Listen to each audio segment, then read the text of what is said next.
눈물로 채운 마음의 강 2. 두려움과 감격의 교차 속에서 철이 들면서부터 나는 이 다음에 무엇이 될까 하는 문제에 대해 골똘히 생각하기 시작했습니다.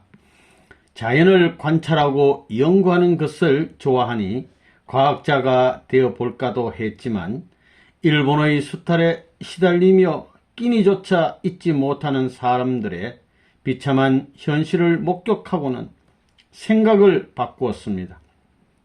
과학자가 되어 노벨상을 받는다고 해도 헐벗고 굶주린 사람들의 눈물을 씻어줄 수는 없을 것 같았습니다. 나는 사람들의 흐르는 눈물을 닦아주고 마음에 쌓인 슬픔을 없애주는 사람이 되고 싶었습니다. 숲속에 누워 새들의 노래소리를 들으면 이 세상을 저 소리처럼 정답게 만들어야지, 사람들의 얼굴을 꽃처럼 향기롭게 만들어주는 사람이 되어야지 하는 생각이 절로 들었습니다.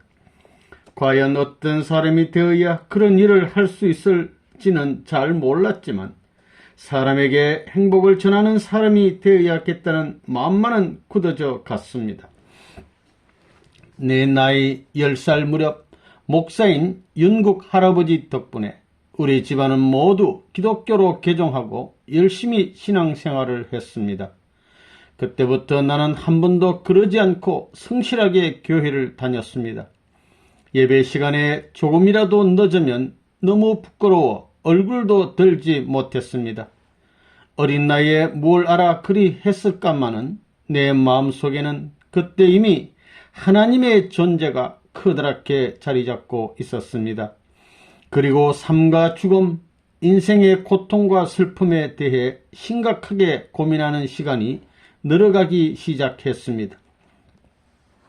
12살 때 정조 할아버지 묘를 이장하는 것을 본 적이 있습니다.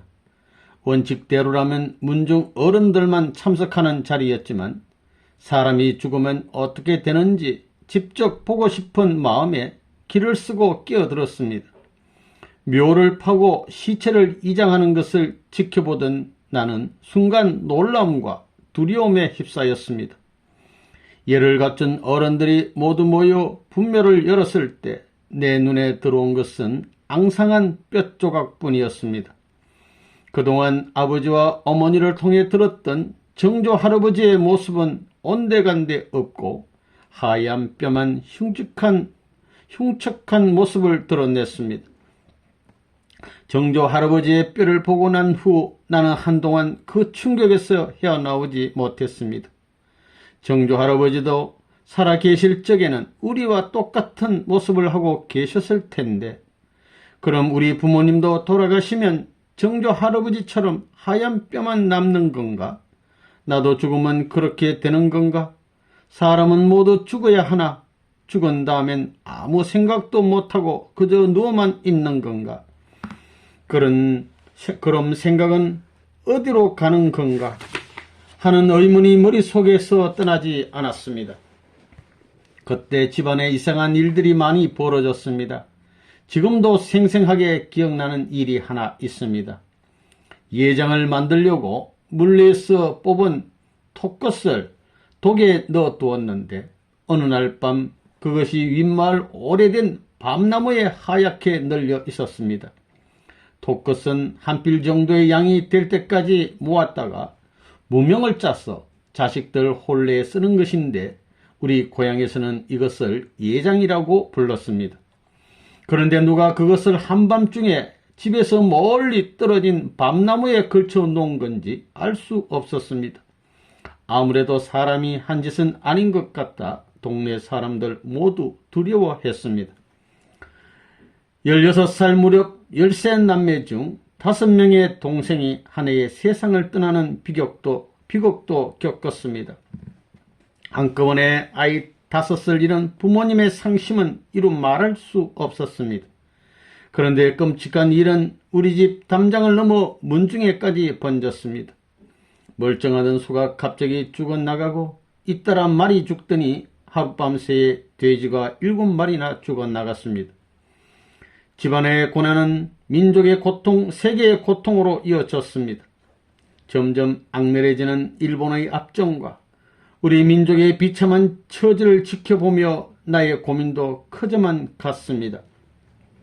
사람들은 먹을 것이 없어 풀이며 나무 껍질을 있는 대로 뜯어다가 끓여 먹어야 했습니다. 세계적으로도 전쟁이 끊이질 않았습니다. 그러던 어느 날 나와 동갑인 중학생이 자살했다는 신문 기사를 읽게 되었습니다. 그 소녀는 왜 죽었을까? 어린 나이에 무엇이 그리도 괴로웠을까? 마치 내가 당한 슬픔인 것처럼 가슴이 무너져 내렸습니다. 신문을 펼쳐놓은 채 사흘 밤낮을 통곡했습니다. 끝도 없이 흘러내리는 눈물을 주체할 수 없었습니다. 세상에 왜 이렇게 이상한 일이 잇따라 일어나는 것인지, 왜 착한 사람들에게 슬픈 일이 생기는지 도무지 이해할 수 없었습니다. 정조 할아버지의 산소를 이장하면서 그 뼈를 목격한 이후 삶과 죽음에 관한 의문을 갖게 된다다 집안에서 벌어지는 이해할 수 없는 일들로 인해 나는 종교에 매달리게 되었습니다. 하지만 교회에서 듣는 말씀만으로는 삶과 죽음에 대한 의문을 시원하게 풀 수 없었습니다. 마음이 답답해진 나는 자연히 기도에 몰두하게 되었습니다. 나는 누구인가? 어디서 왔는가? 인생의 목적은 무엇인가? 사람은 죽으면 어떻게 되는가? 영혼의 세계는 과연 있는가? 하나님은 확실히 존재하는 것인가? 하나님은 정말 전능한 분인가?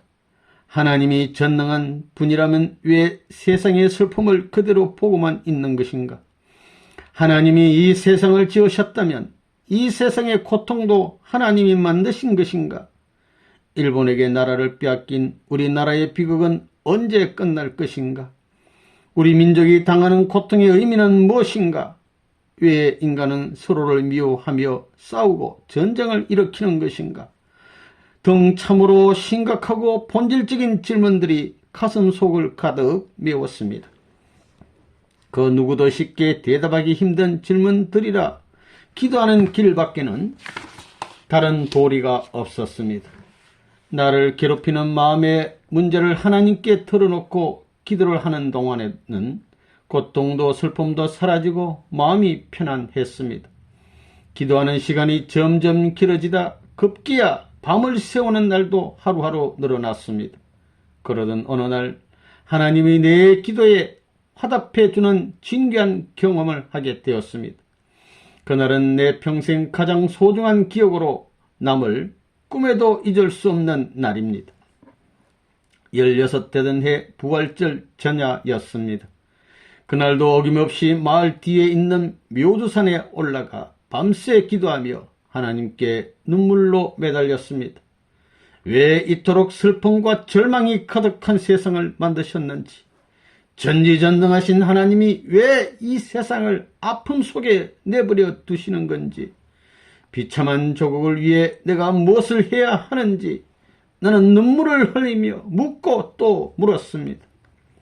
기도로 꼬박 밤을 새우고 난 부활절 새벽에 예수님이 내 앞에 나타나셨습니다. 바람처럼 호련히 나타난 예수님은 고통받는 인류 때문에 하나님이 너무 슬퍼하고 계시니라 지성에서 하늘의 역사에 대한 특별한 사명을 맡아라 하고 말씀하셨습니다. 그날 나는 슬픈 얼굴의 예수님을 확실히 보았습니다. 그리고 그 음성을 분명히 들었습니다. 예수님을 현현한 예수님을 현현한 내 몸이 사시나무 떨리듯 심하게 떨렸습니다.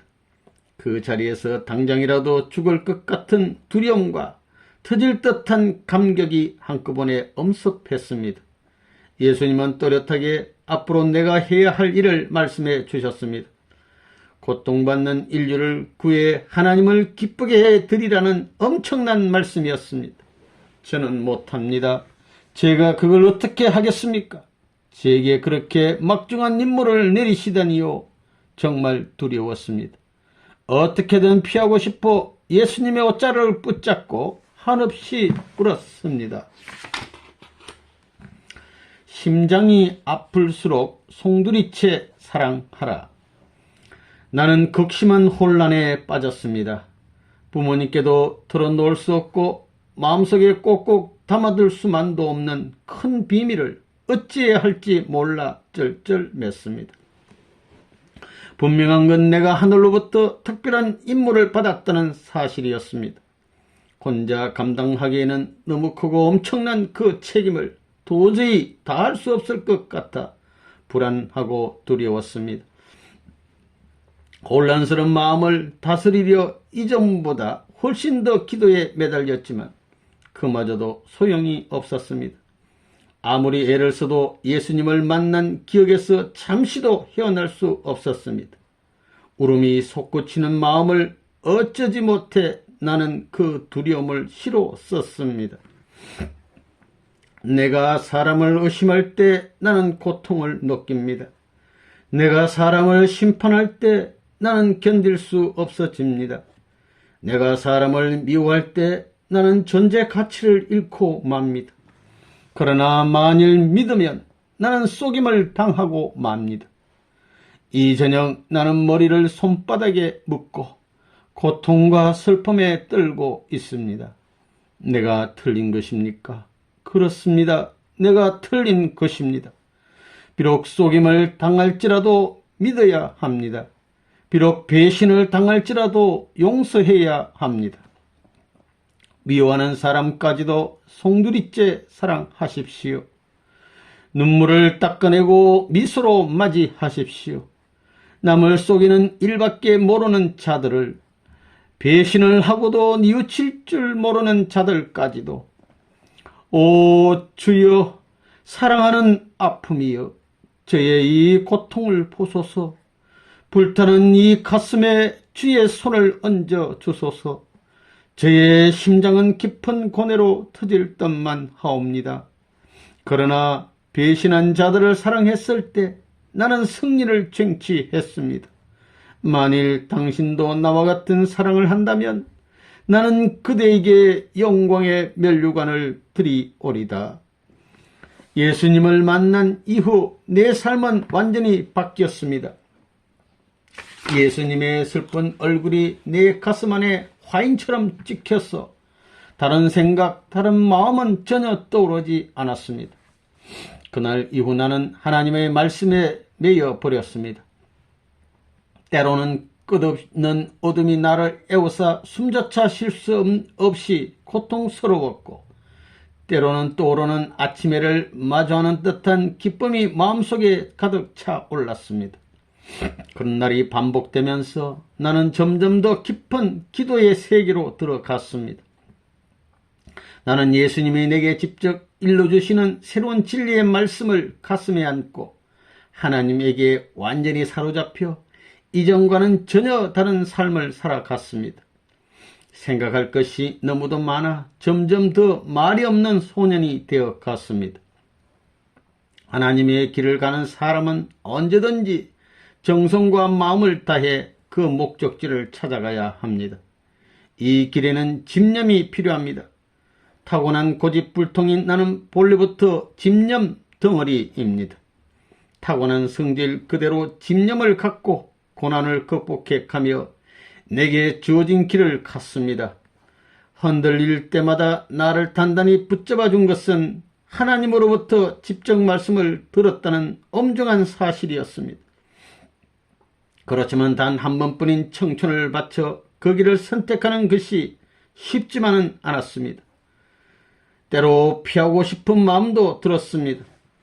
지혜로운 사람은 제 아무리 어려운 길이라도 미래에 대한 희망을 안고 묵묵히 걸어가지만, 어리석은 사람은 지금 당장의 행복을 위해 미래를 헛되이 내버립니다. 나도 한창 젊을 때는 어리석은 생각을 한 적이 있었지만 결국 지혜로운 이가 가는 길을 선택했습니다. 하나님이 원하시는 길을 가기 위해 하나밖에 없는 생명을 기꺼이 바쳤습니다.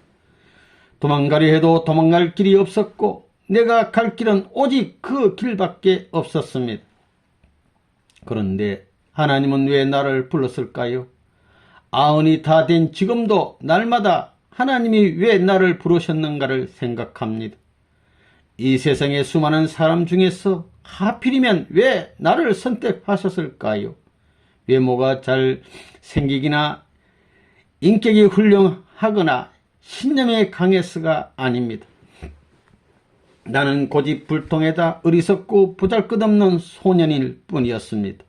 내게서 취하실 것이 있었다면 하나님을 간절하게 찾는 마음, 하나님을 향한 애절한 사랑이었을 겁니다.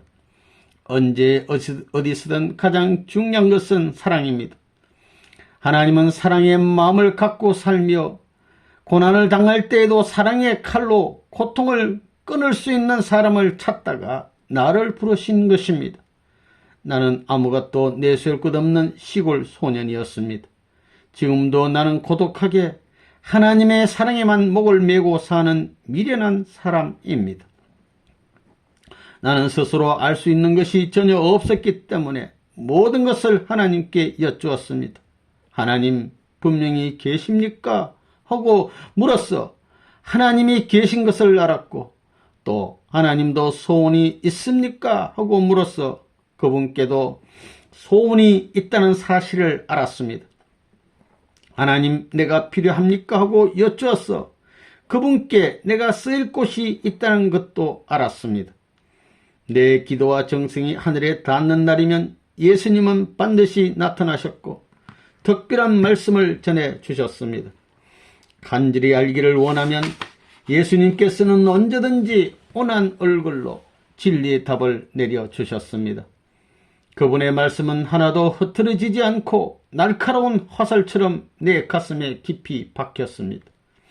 그것은 단순한 말씀이 아니라 새로운 세계를 여는 계시의 말씀, 우주 창조의 진실을 가르치는 말씀이었습니다. 예수님은 바람결에 스쳐 지나가던 말씀하셨지만 나는 그 말씀을 가슴에 품고 나무 뿌리를 뽑는 심정으로 간절히 기도하며 우주의 근본과 세상의 원리를 조금씩 깨달아 갔습니다. 그의 여름방학에 나는 조국 순례의 길을 나섰습니다. 돈 한 푼 없이 문전글식을 하다가 운이 좋으면 지나가는 트럭을 얻어 타기도 하면서 전국 방방곡곡을 돌아보았습니다. 조국은 어디를 가나 온통 눈물의 도가니였습니다. 굶주린 백성들의 고통스러운 한숨 소리가 끊이지 않았고 그들의 처절한 회한이 눈물이 되어 강물처럼 흘렀습니다. 하루빨리 이 비참한 역사를 끝내야 한다. 더 이상 우리 민족을 슬픔과 절망 속에 빠져있게 해서는 안 된다. 어떻게든 일본에도 가고 미국에도 가서 한 민족의 위대함을 세계에 알릴 방법을 찾아야 한다. 조국 순례를 통해 나는 해야 할 일 한 가지를 더 얻었고 앞날의 뜻을 더욱 단단히 세웠습니다. 반드시 민족을 구하고 하나님의 평화를 이 땅 위에서 이루리라. 두 주먹을 꽉 쥐자 마음도 단단해지고 살아갈 길이 분명하게 보였습니다. 칼은 갈지 않으면 무뎌진다. 보통 학교를 마친 뒤 서울로 거처를 옮긴 나는 흑석동에서 자취를 하며 경성상공 실무학교에 다녔습니다. 서울의 겨울은 무척 추웠습니다. 영하 20도까지 기온이 떨어지는 것이 보통이었고 그럴 때마다 한강물이 얼어붙곤 했습니다. 산등성이에 있는 자취집은 우물이 깊어 두레박줄이 10발 이상 들어갔습니다. 끈이 자꾸 끊어지는 바람에 쇠사슬을 엮어 썼는데 우물물을 퍼 올릴 때마다 두레박줄에 손이 쩍쩍 들어붙어서 입으로 호호 불어가며 물을 길어야 했습니다. 날이 추우니 솜씨를 살려 뜨개질도 많이 했습니다. 스웨터도 뜨고 두꺼운 양말이나 모자, 장갑도 모두 직접 뜨개질을 해서 만들었습니다. 내가 뜬 모자가 얼마나 예뻤던지 그 모자를 쓰고 나가면 다들 나를 여자로 볼 정도였습니다. 하지만 한겨울에도 내 방에 불을 넣어 본 적이 없었습니다. 불을 넣을 형편도 못 되었고 혹한의 집도 없이 길가에서 언목을 온몸을 녹이는 사람들에 비하면 그나마 지붕 아래 누워 잠을 청하는 내 처지가 호사스럽다고 생각했기 때문입니다. 하루는 하도 추워 알전구를 화덕처럼 끌어안은 채 이불을 뒤집어 쓰고 자다가 뜨거운 전구에 대어 살갗이 벗겨진 적도 있었습니다. 지금도 서울 하면 그때의 추위가 먼저 떠오릅니다. 밥을 먹을 때는 반찬을 하나 이상 밥상에 올려본 적이 없습니다. 언제나 일식 일찬, 반찬 한 가지면 좋겠습니다. 자취때 습관이 되어서 나는 많은 반찬이 필요 없고 짭짤하게 간이 된 것 한 가지면 밥 한 그릇을 뚝딱 비울 수 있습니다. 지금도 밥상에 반찬을 수두룩하게 올려놓는 것을 보면 괜히 번거로운 생각이 듭니다. 서울에서 학교 다니던 시절에도 나는 점심을 먹지 않았습니다. 산으로 쏘아 다니던 어릴 적 습관 덕분에 하루 두 끼면 배고픈 줄 모르고 생활할 수 있었습니다. 그런 생활을 서른이 되도록 계속했습니다. 그렇게 서울 생활은 나에게 살림살이의 고단함을 절감하게 했습니다. 1980년대에 흑석동을 찾아가 보니 놀랍게도 하수가 된 집이 그대로 남아 있었습니다. 내가 살던 문방이며 빨래가 널린 마당이며 수십 년 전 그대로였습니다. 다만 손을 호호 불어가며 찬물을 길어 올리던 우물은 사라져 안타까웠습니다. 그 시절 내 좌우명은 우주주간을 바라기 전에 자주간부터 완성하라였습니다. 내 몸을 먼저 단련한 다음에야 나라를 구하고 세상을 구할 힘이 있다는 뜻입니다. 나는 식욕은 물론 일체의 감성과 욕구에 흔들리지 않고 몸과 마음을 내 의지대로 주관할 수 있을 때까지 기도와 명상, 운동과 수련으로 나를 단련시켰습니다. 그래서 밥을 한 끼 먹어도 밥아 내가 준비하는 일에 거름이 되었다고 하며 먹었고 그런 마음으로 복싱도 하고 축구도 하고 호신술도 배웠습니다. 덕분에 젊은 시절보다 몸은 많이 뚱뚱해졌지만 지금도 여전히 몸놀림만은 청년처럼 가볍습니다. 경성상고 실무학교에 다닐 때는 학급 청소를 나 혼자 도맡아 했습니다. 잘못을 저질러 벌을 받느라 그런 것이 아니라 남들보다 학교를 더 많이 사랑하고 싶은 마음이 절로 우러나와 그랬습니다. 남이 도와주는 것도 탐탁치 않아 혼자 해치우려고 애를 썼고 어쩌다 남이 청소한 것도 내 손으로 다시 했습니다. 그러자 친구들이 전부 그럼 너 혼자 해라고 해서 자연히 학교 청소는 내 몫이 되었습니다. 나는 좀처럼 말이 없는 학생이었습니다. 다른 친구들처럼 제달제달 이야기하는 법도 없었고 온종일 한마디도 하지 않는 적도 많았습니다. 그래서인지 내가 주먹질을 한 것도 아닌데 동급생들은 나를 어려워하며 함부로 대하지 못했습니다. 변소에서 소변을 보려다 기다리다가도 내가 가면 얼른 자리를 내주었고 고민이 있으면 우선 나를 찾아와 의논하는 일이 잦았습니다. 선생님들 중에는 내 질문에 대답을 못해 도망간 이들이 적지 않았습니다. 수학이나 물리학 시간에 세운 공식을 배우면 그 공식을 누가 만들었습니까? 정확히 이해할 수 있도록 처음부터 차근차근 설명해 주십시오 하고 물고 늘어졌습니다.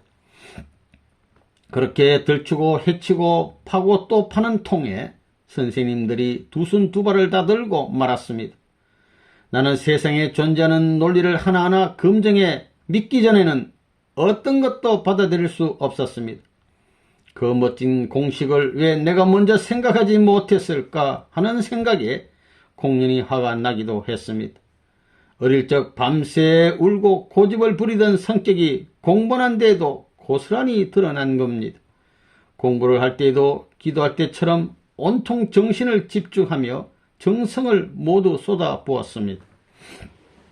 모든 일엔 정성을 들여야 합니다. 그것도 하루 이틀이 아니라 언제나 정성을 들여야 합니다.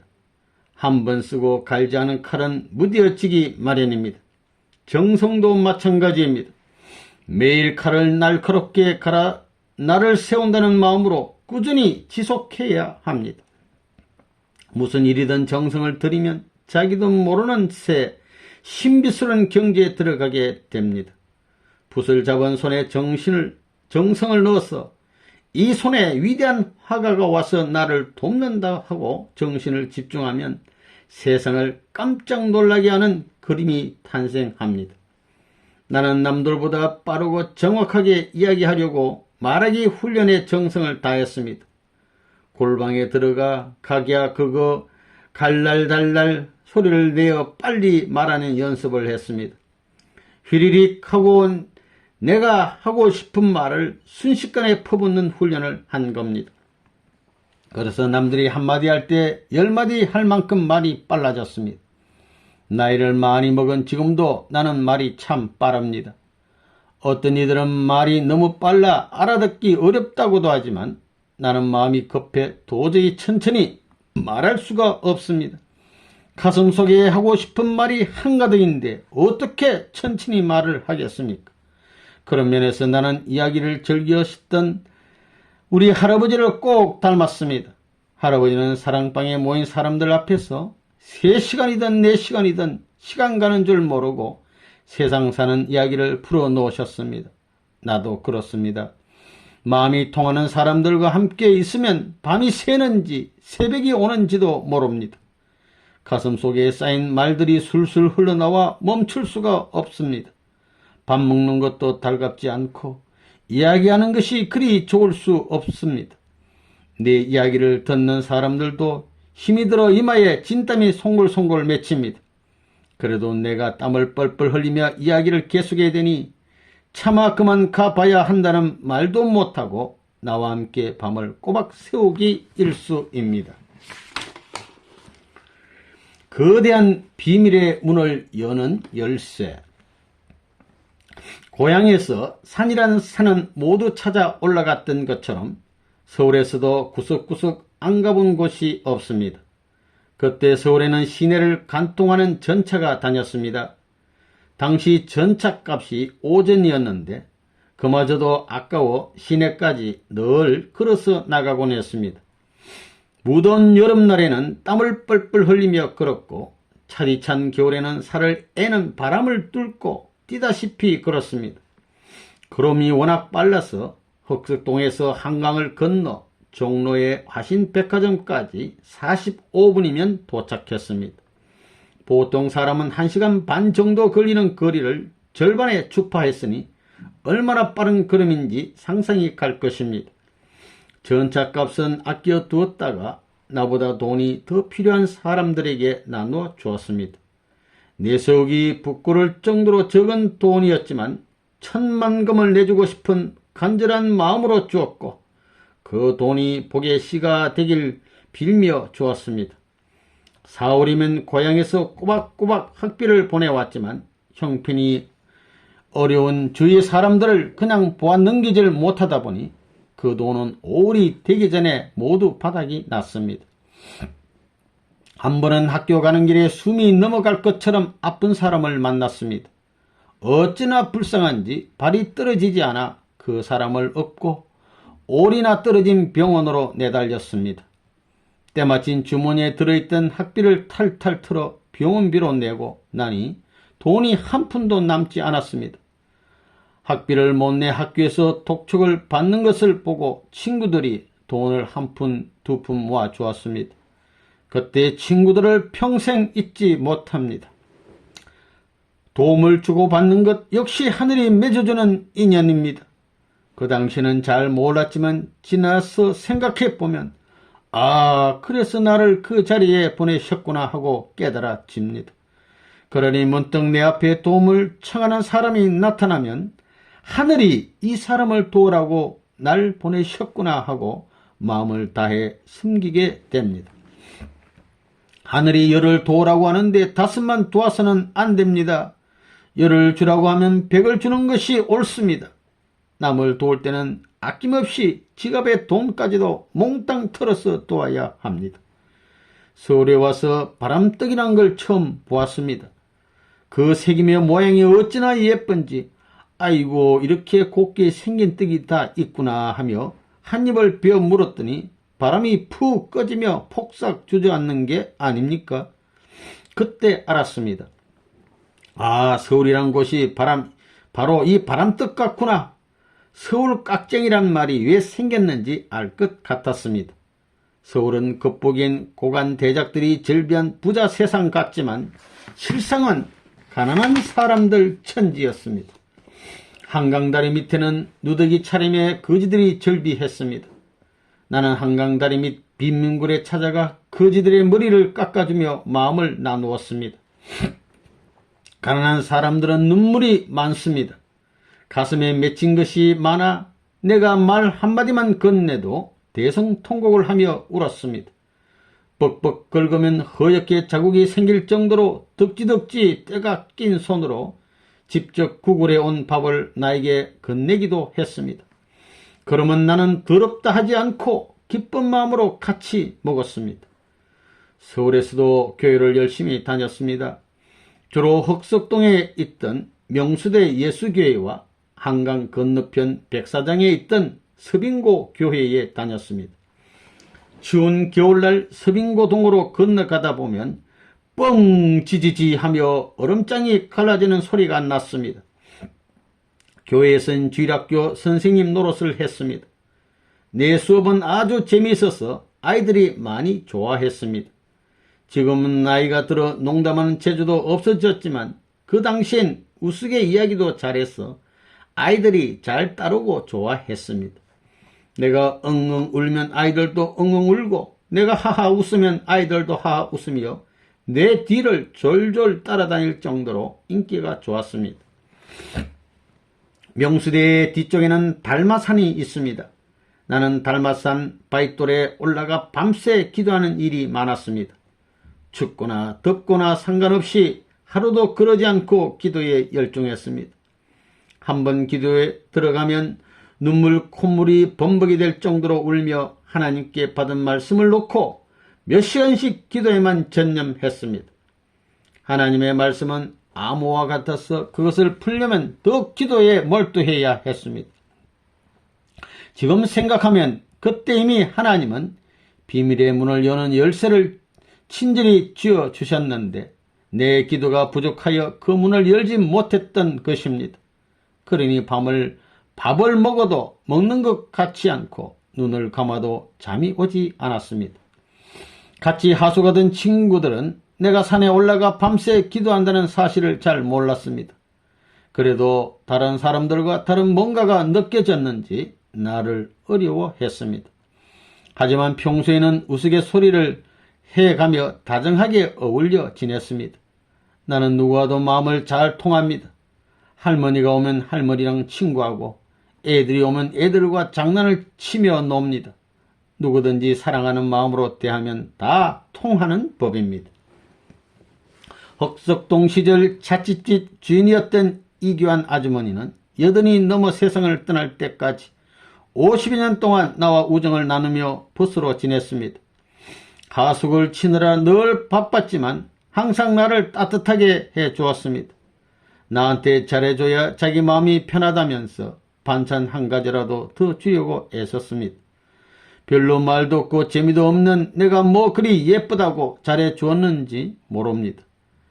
훗날 내가 서대문 형무소에 수감됐을 때는 옥바라지도 해주었습니다. 지금도 이교한 아주머니를 생각하면 가슴이 훈훈해집니다. 자취집 근처에서 조그만 구멍가게를 하던 송씨 아주머니도 그 시절 큰 언인입니다. 아주머니는 고향을 떠나 살면 늘 배가 고프다며 가게에서 팔다 남는 것이 있으면 뭐든 가져다 주었습니다. 작은 가게를 해서 근근히 먹고 사는 처지에도 늘 나를 다정하게 챙겨주셨습니다. 한강 모래사장에서 예비를 드리던 날의 일입니다. 점심시간이 되어 다들 흩어져 앉아 밥을 먹었습니다.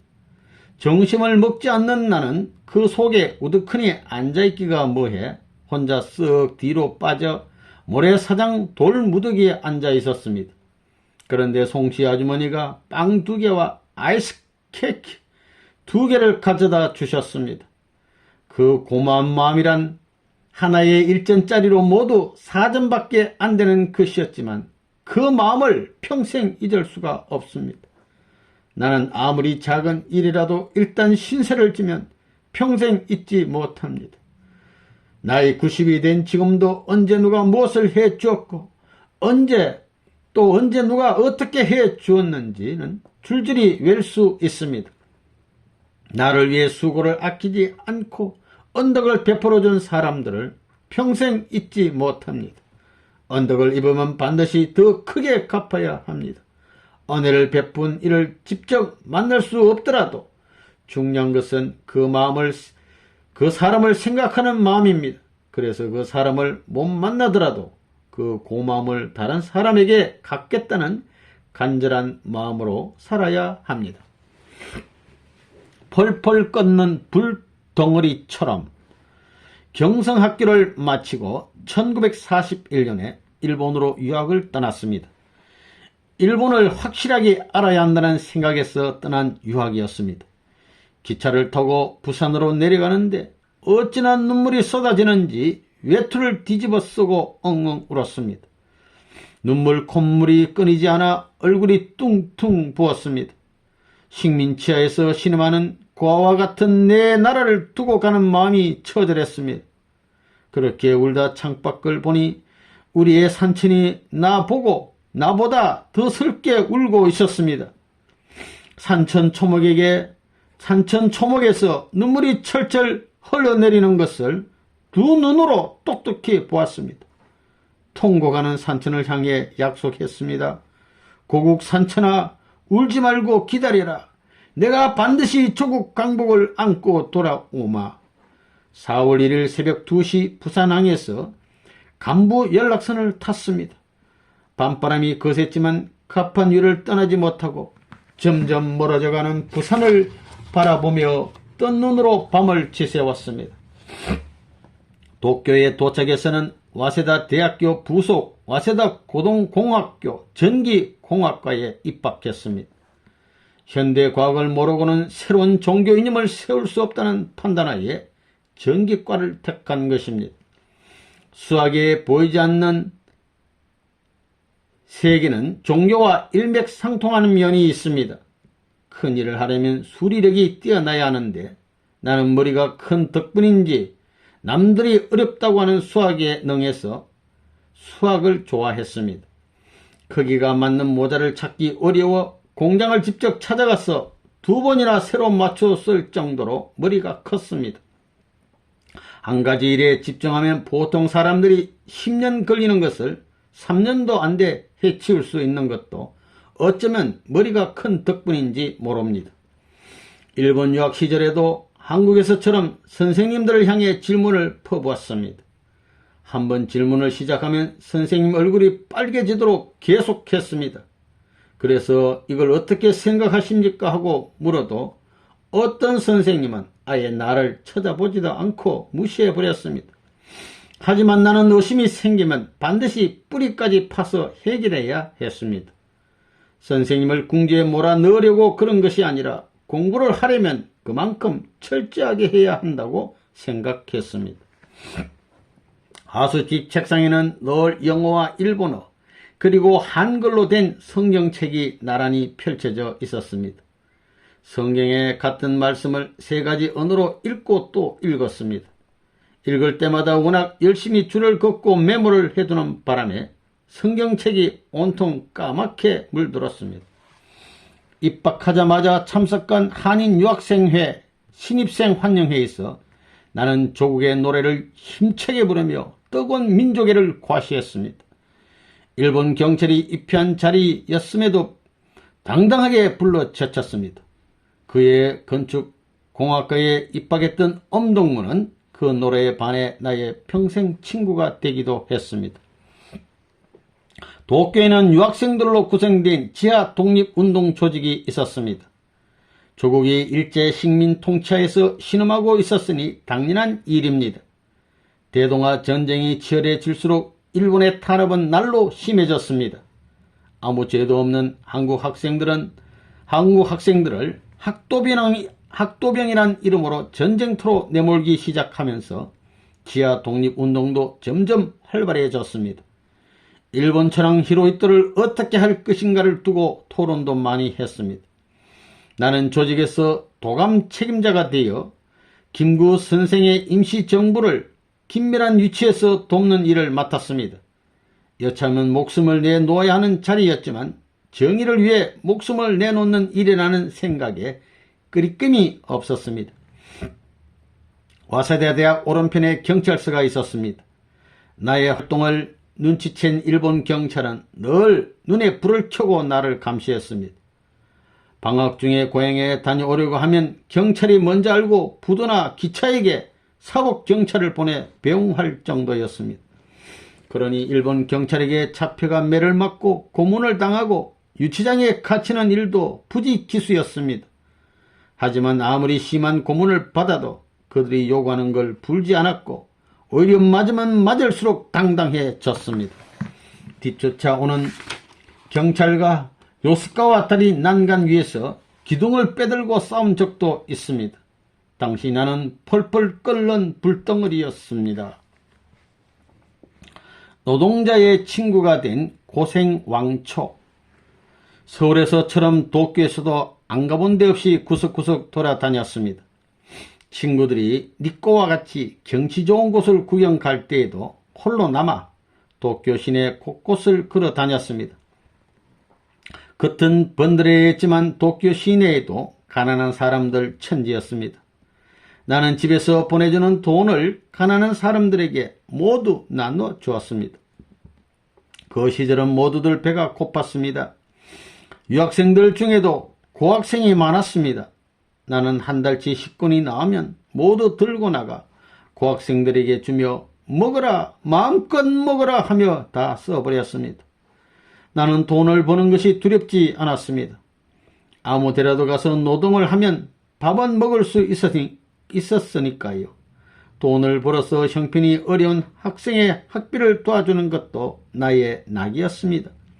그렇게 남에게 도움을 주고 밥을 먹이면 온몸에서 힘이 펄펄 났습니다.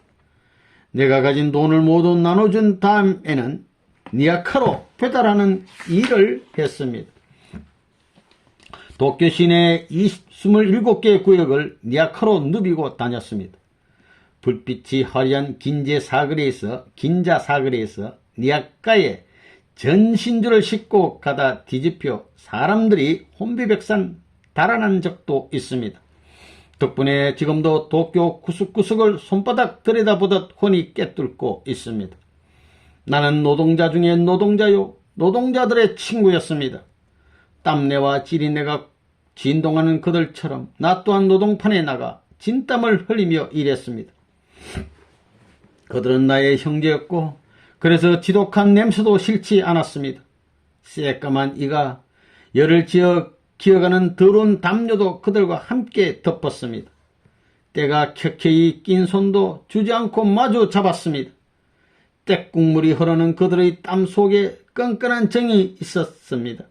나는 그 정이 구수하고 좋았습니다. 나는 주로 가와사키 철공소와 조선소에서 막노동을 했습니다. 조선소에는 빠지라고 부르는 석탄을 실어 나르던 통통배가 있습니다. 우리는 3사람씩 조를 짜서 새벽 1시까지 석탄 120톤을 빠지에 싣는 일을 했습니다. 일본 사람들이 사흘 걸려 할 일을 한국 사람들은 하룻밤에 해치웠습니다. 한국 사람의 본때를 보여주려고 무조건 열심히 했습니다. 막노동판에는 노동자의 피땀을 갉아먹는 사람이 있습니다. 노동자들을 직접 관리하는 조장이란 자들이 흔히 그렇습니다. 그들은 노동자들이 힘들어 번 돈에 사마를 떼어 자기 주머니를 채웠지만 힘이 없는 노동자들은 항의 한번 못했습니다. 조장은 약한 자를 괴롭히고 강한 자에게 빌붙는 인간이었습니다. 화가 나서 견딜 수가 없었던 나는 삼총사 친구들을 불러 모아 조장을 찾아가 일을 시켰으면 시킨 대로 돈을 지불하라고 대들었습니다. 하루로 안 되면 이틀 사흘 될 때까지 따지고 들었습니다. 그래도 영 말을 듣지 않자 내 큰 덩치로 발차기를 해 조장을 날려버렸습니다. 나는 본래 말이 없고 유순한 사람이지만 화가 나면 어릴 적 고집쟁이 기질이 살아나 확 걷어차 버리기도 잘합니다. 가와사키 철공소에는 유산 탱크가 있었습니다. 노동자들은 유산 탱크를 정화하기 위해 탱크 속에 직접 들어가 원료를 쭉 흘려보내는 일을 했습니다. 유산이 얼마나 독한지 그 속에서는 15분 이상 있을 수가 없었습니다. 그렇게 열악한 환경 속에서도 노동자들은 밥을 위해 목숨을 내놓고 일했습니다. 밥이란 목숨과도 바꿀 만큼 그렇게 중요한 것이었습니다. 나는 늘 배가 고팠지만 아무리 배가 고파도 나를 위해 밥을 먹지 않았습니다. 밥을 먹는 데는 분명한 이유가 있어야 한다고 생각했습니다. 그래서 매 끼니마다 배고픈 이유를 스스로에게 따져 물었습니다. 진정으로 피땀 흘려 일했는가? 나를 위했는가? 공적인 일을 위했는가? 하고 물었습니다. 그래서 밥 한 그릇을 대할 때마다 너를 먹고 어제보다 더 빛나고 공적인 일을 해줄게 하면 밥이 나를 보고 웃으며 좋아했습니다. 그럴 때 밥 먹는 시간은 무척이나 신비롭고 기쁩니다. 그렇지 않으면 아무리 배가 고파도 굶었으니 하루 두 끼를 온전히 찾아 먹는 날도 그리 많지 않았습니다. 본래 먹는 양이 적어서 하루 두 끼로 견딘 것은 아닙니다. 한창 젊은 나이라 나도 먹기 시작하면 끝이 없었습니다. 큰 그릇에 담긴 우동을 11그릇이나 먹어봤고 닭고기 계란 덮밥을 7그릇이나 먹은 적도 있습니다. 그렇게 식성이 좋은데도 정심을 거르고 하루에 두 끼만 먹는 습관을 30살이 넘도록 고집했습니다. 배가 고픈 것은 그리움입니다. 나는 배고픈 그리움이 무엇인지 잘 알지만 세계를 위해서 밥 한 끼쯤은 희생할 수 있어야 한다고 생각했습니다. 새 옷을 입어본 적도 없습니다. 아무리 추워도 방에 불을 떼지 않았습니다. 몹시 추울 때 신문지 한 장은 비단 이불처럼 따뜻합니다. 나는 신문지 한 장의 가치를 잘 압니다. 어떤 때는 아예 시나가와의 빈민굴에서 살기도 했습니다. 누더기를 뒤집어 쓴 채 잠들고 햇빛이 좋은 한낮이면 이를 잡으며 거지들이 얻어온 밥을 나눠 먹었습니다. 시나가와의 거리에는 떠돌이 여자들도 많았습니다. 한 명 한 명 사연을 들어주다 보니 술 한 모금 마시지 못하는 내가 어느새 그들의 둘도 없는 친구가 되어버렸습니다. 술을 마셔야 본심을 털어놓는다는 것은 공연한 핑계입니다. 술의 힘을 빌리지 않아도 그녀들을 안타깝게 생각하는 내 마음이 진심인 것을 알게 되자 그녀들도 허심탄회하게 이야기를 털어놓았습니다.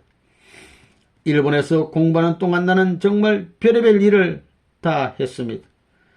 빌딩에 소사 노릇도 했고 그를 대신 써주는 필생 노릇도 했습니다. 노동판에 나가 노동을 하고 현장 감독도 했으며 남의 사주를 봐주기도 했습니다. 궁하면 글씨를 써서 팔기도 했습니다. 그래도 공부하기를 게을리하지는 않았습니다. 나는 그런 것이 모두 나를 단련하는 과정이라고 생각했습니다. 별의별 일을 다 하고 별의별 사람을 다 만나보았는데 그런 과정을 통해서 사람에 대하여 많이 알게 되었습니다. 그 덕분에 사람을 척 보면 무엇을 하는 사람이겠구나, 좋은 사람이로구나 하고 대번에 알 수 있었습니다. 내 머리가 이렇다 저렇다 생각하기 전에 내 몸이 먼저 알아버리는 것입니다. 지금도 나는 사람이 바로 되려면 30살 이전에는 고생을 해봐야 한다고 생각합니다. 그 나이에는 인생 밑바닥에 닿는 절망의 도가니에 한 번쯤 빠져봐야 합니다. 절망의 나락에서 새로운 것을 찾아내라는 것입니다. 그래야 아하 하고 함성을 지르면서 오늘의 절망이 없었더라면 내가 이런 결심을 할 수 없었을 텐데 하고 마음을 다지게 됩니다. 절망 속에서 함성을 지르며 빠져나와야만 새로운 역사를 쓰는 사람으로 거듭날 수 있습니다. 사람은 한 곳만 바라봐서는 안 됩니다. 위도 볼 줄 알고 아래도 볼 줄 알며 동서남북도 모두 볼 줄 알아야 합니다. 사람의 생애가 다 같은 70년, 80년이 아닙니다. 한 번밖에 없는 인생인데 그 기간에 성공하느냐 못하느냐는 내 눈이 잘 보느냐 못 보느냐에 달려 있습니다. 잘 보려면 경험이 많아야 합니다. 아무리 어려운 환경이라도 여유 있는 인간미와 융통성 있는 자주성이 반드시 필요합니다. 인격자는 한번 올라갔다가 급히 내려가는 삶에도 익숙해야 합니다. 사람들은 한번 올라가면 내려가는 것을 두려워해서 그 자리를 지키려고 안간힘을 씁니다만 고인물은 썩기 마련입니다. 위로 올라갔더라도 아래로 내려와 때를 기다렸다가 더 큰 정상을 향해 올라갈 줄 알아야 수많은 사람이 우러러는 위대한 인물, 위대한 지도자가 되는 것입니다. 30살 되기 전 젊은 시절에 이런 경험들을 다 해봐야 합니다. 그래서 나는 지금도 청년들에게 세상의 온갖 일을 경험해 보라고 권합니다. 백과사전을 첫 페이지부터 마지막 페이지까지 모두 설립하듯 세상의 모든 일을 직간접으로 경험했을 때 비로소 자기의 주관이 서는 것입니다. 주관이란 바로 자신의 뚜렷한 주체성입니다. 전국을 다 돌아봐야 나를 꺾을 사람이 없고 나를 당할 자가 없다 하는 자신감을 얻은 후에 가장 자신 있는 것을 하나 붙들고 냅다 밀어붙이는 겁니다. 일생을 그렇게 살면 반드시 성공합니다. 성공할 수밖에 없습니다. 도쿄에서 거지 노릇을 하면서 나는 이런 결론을 얻었습니다. 나는 도쿄에서 노동자와 같이 먹고 자면서 또 거지들과 배고픈 서름을 함께 나누면서 고생왕초, 고생철학박사가 되어보고 나서야 인류를 구원하시려는 하나님의 뜻을 알 수 있었습니다. 그러니 30살 이전에 고생왕초가 되는 것이 중요합니다. 고생왕초, 고생철학박사가 되는 것이 하늘나라의 영광을 독차지하는 길입니다. 고요한 마음의 바다. 일본이 벌인 대동아 전쟁의 전황이 나날이 급박해져 갔습니다. 다급해진 일본은 모자라는 군인의 숫자를 채워넣기 위해 멀쩡히 공부하는 학생들을 조기 졸업시켜가며 전쟁터로 내몰았습니다. 그 바람에 나도 6개월 일찍 졸업하게 되었습니다. 1943년 9월 30일 졸업 날짜를 받아놓고 곤논마루호를 타고 귀국함이라고 고향집으로 전보를 쳤습니다. 그런데 귀국선을 타러 가던 날 내 발이 땅에 붙어 떨어지지 않는 이상한 일이 벌어졌습니다. 배가 떠나는 시간은 뿌덕뿌덕 다가오는데 도무지 발을 뗄 수가 없어서 결국 곤논마루호를 놓치고 말았습니다.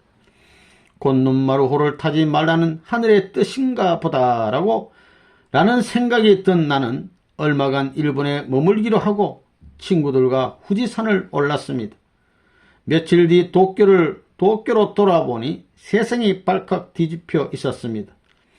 내가 타고 가려던 곤논마루호가 격침을 당해서 한국으로 돌아가던 대학생들이 500명 넘게 죽었다는 겁니다. 곤논마루호는 당시 일본이 자랑하던 아주 큰 배였는데 미군 의뢰에 맞고 침몰해버린 것입니다. 아들이 타고 온다던 배가 침몰했다는 소식을 들은 어머니는 그 길로 신발도 신지 못하신 채 20리길을 뛰어가 기차를 타고 부산으로 내려가셨답니다. 부산 해양경찰서에 도착해보니 성선자 명단에 아들 이름은 없는데 도쿄의 하숙집에서는 이미 짐을 싸서 떠났다는 연락을 받았으니 기가 막힐 노릇이었습니다. 발바닥에 굵은 가시가 박힌 것도 모른 채 넋이 나가 내 이름만 부르셨답니다. 행여 아들이 잘못되었을까봐 애태우는 그 마음이 손에 잡힐 듯 그려집니다. 그런 어머니의 마음을 모를 리 없지만 하나님의 길을 가기로 한 날부터 나는 어머니한테 모질고 나쁜 아들이 되었습니다. 사사로운 정에 맬 수 없는 처지라 어머니가 애달파 하시는 것을 뻔히 알면서도 그 어머니의 마음을 모른 채 했던 것입니다. 일본 유학을 마치고 조국으로 돌아왔지만 달라진 것은 없었습니다. 일본의 압제가 나날이 더 심해져 국토가 피눈물에 젖어 있었습니다. 나는 흑석동에 다시 자리를 잡고 명수대 교회와 예수교회를 다니며 날마다 새롭게 깨닫게 되는 모든 것을 꼼꼼히 일기장에 적어두었습니다. 깨달음이 많은 날은 일기장 한 권을 몽땅 쓰기도 했습니다. 몇 년에 걸친 기도와 진리 탐구에 화답이라도 하듯 그동안 좀처럼 풀 수 없었던 의문에 대한 해답을 얻었던 것입니다. 그것은 마치 불덩어리가 내 안을 지나가듯 순식간에 일어난 일이었습니다. 하나님과 우리의 관계는 아버지와 자식의 관계이다. 그래서 하나님은 인류의 고통을 보시고 그토록 슬퍼하신 것이다 라는 깨달음을 얻는 순간 우주의 모든 비밀이 다 풀렸습니다. 인류가 하나님의 명을 어기고 타락의 길을 걸으면서 벌어진 모든 일이 영사기가 돌아가던 내 눈앞에 훤히 펼쳐졌습니다. 눈에서 뜨거운 눈물이 쉼없이 흘러내렸습니다. 나는 무릎을 꿇고 엎드린 채 좀처럼 일어날 줄 몰랐습니다. 어릴 적 아버지의 등에 엎여 집으로 돌아가던 날처럼 하나님의 무릎에 엎드려 눈물을 쏟았습니다. 나는 예수님을 만난 지 9년 만에야 비로소 아버지의 참된 사랑에 눈뜬 것입니다. 하나님은 아담과 헤아를 창조하신 후 생육하고 번성하며 평화와 세계를 이루며 살라고 이 세상에 보내셨습니다. 그렇지만 아담과 헤아는 하나님의 때를 기다리지 못하고 불륜을 저질러 두 아들 가인과 아벨을 낳았습니다.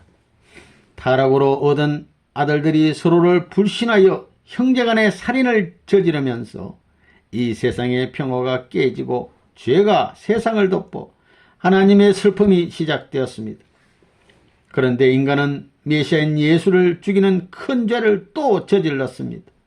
그러니 오늘날 인류가 당하는 고통은 마땅히 겪어야 할 속죄의 과정이며 하나님의 슬픔은 지금까지도 여전히 계속되고 있는 것입니다. 하나님이 16살 내게 나타나셨던 것은 인류가 지은 원죄의 뿌리가 무엇인지를 알리고 더 이상 죄와 타락이 없는 평화 세계를 이루게 하려는 것이었습니다. 인류가 저지른 죄를 속죄하고 태초에 하나님이 창조하셨던 평화 세계를 하라는 것이 하나님으로부터 받은 엄중한 말씀이었습니다. 하나님이 바라시는 평화 세계는 죽어서 가는 천국이 아닙니다. 하나님은 우리가 살고 있는 이 세상이 태초에 창조하시던 때에 그곳으로 완전히 평화롭고 행복한 세계가 되길 바라십니다. 하나님은 결코 고통을 주시려고 아담과 헤아를 이 세상에 보내신 것이 아니었습니다. 나는 그 놀라운 말씀을 이 세상에 알려야 했습니다. 우주 창조의 비밀을 밝혀내자 내 마음이 바다처럼 고요해졌습니다. 나는 누더기를 입고 머리를 숙인 채 걸어 다녔습니다. 하나님의 말씀으로 가득 찬 내 마음은 터질 것만 같았고 내 얼굴에서는 빛나는 기쁨이 떠나질 않았습니다. 제발 죽지 말고 버텨다오. 계속 기도에 정진하던 중 결혼할 때가 되었음을 직감했습니다. 하나님의 길을 가기로 한 이상 내 인생의 모든 과정은 하나님에게 의한 것들입니다. 기도를 통해 그것을 알게 되면 따르는 수밖에 없습니다. 그래서 중매를 잘 서는 이모에게 다리를 놓아달라 하여 정주에 이름난 기독교 집안의 딸인 최선길과 선을 보았습니다. 선을 본 처자는 아주 대바른 집안에서 나고 자란 알뜰한 여자였습니다. 소학교밖에 나오지 않았지만 티끌만큼도 남의 신세를 지기 싫어하는 성격으로 신사참배를 거부해서 16살 때 감옥살이를 했을 정도로 주관이 뚜렷하고 신앙이 깊은 처자였습니다. 내가 24번째 신랑감이었다고 하니 신랑감을 고르고 골랐던 모양입니다. 하지만 나는 서울로 돌아가서는 선을 받던 사실마저 까마득히 잊었습니다. 일본 유학을 마치면 나는 본래 중국과 러시아, 몽골의 국경 도시인 중국의 하일라을로 갈 계획이었습니다. 만주 전업 안동형 지점에 취직해 3년쯤 살면서 소련말과 중국말, 몽골말을 배울 생각이었습니다. 일본을 이기기 위해 일본말을 가르치는 학교에 찾아갔던 것처럼 다가올 미래를 대비하기 위해 세 나라 국경 지역에 가서 외국어 몇 개를 배울 작정이었습니다. 그런데 당시 정세가 심상치 않았습니다.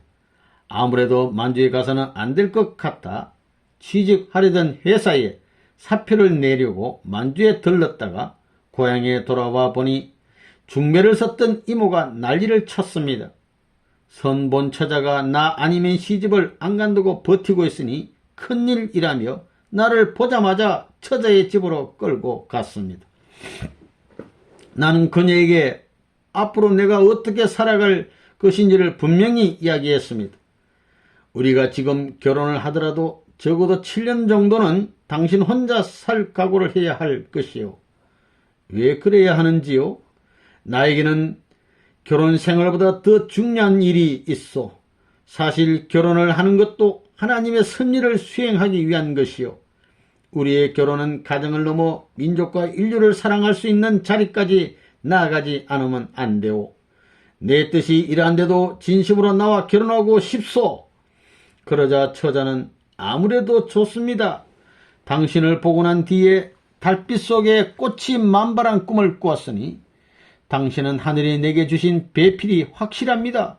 그러니 어떤 어려움이 있더라도 참을 수 있습니다 하고 야무지게 대답을 했습니다. 그래도 걱정이 된 나는 여러 차례에 걸쳐 단단히 다짐을 받았습니다.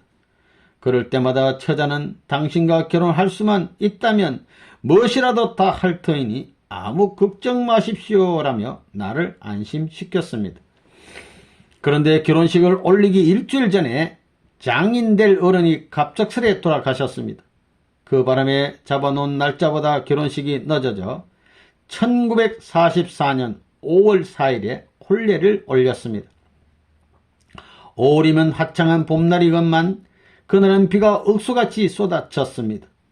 예수교의 이호빈 목사가 주례를 섰습니다. 이호빈 목사는 강복 후에 월남하여 초교파적인 중앙신학원을 설립한 사람입니다. 신혼살림은 자취를 하던 흑석동에서 시작했습니다. 아이고 색시가 얼마나 예쁘면 저렇게 계란 다루듯 하노 하던 하숙집 아주머니의 말대로 나는 아내를 진심으로 아끼고 사랑했습니다. 당시 나는 용산에 있는 가시마구미 토목회사의 경성지점에 취직을 해서 회사 일과 교회 일을 함께 보고 있었습니다. 그런데 그해 10월 신혼집으로 느닷없이 일본 경찰이 들이닥쳤습니다. 와세다 대학 경제학부에 다니던 아무개를 아느냐 하고 묻더니 대답도 기다리지 않고 나를 경기도 경찰부로 끌고 갔습니다. 공산주의로 자유로 잡혀간 친구의 입에서 내 이름이 나온 것이 이유였습니다.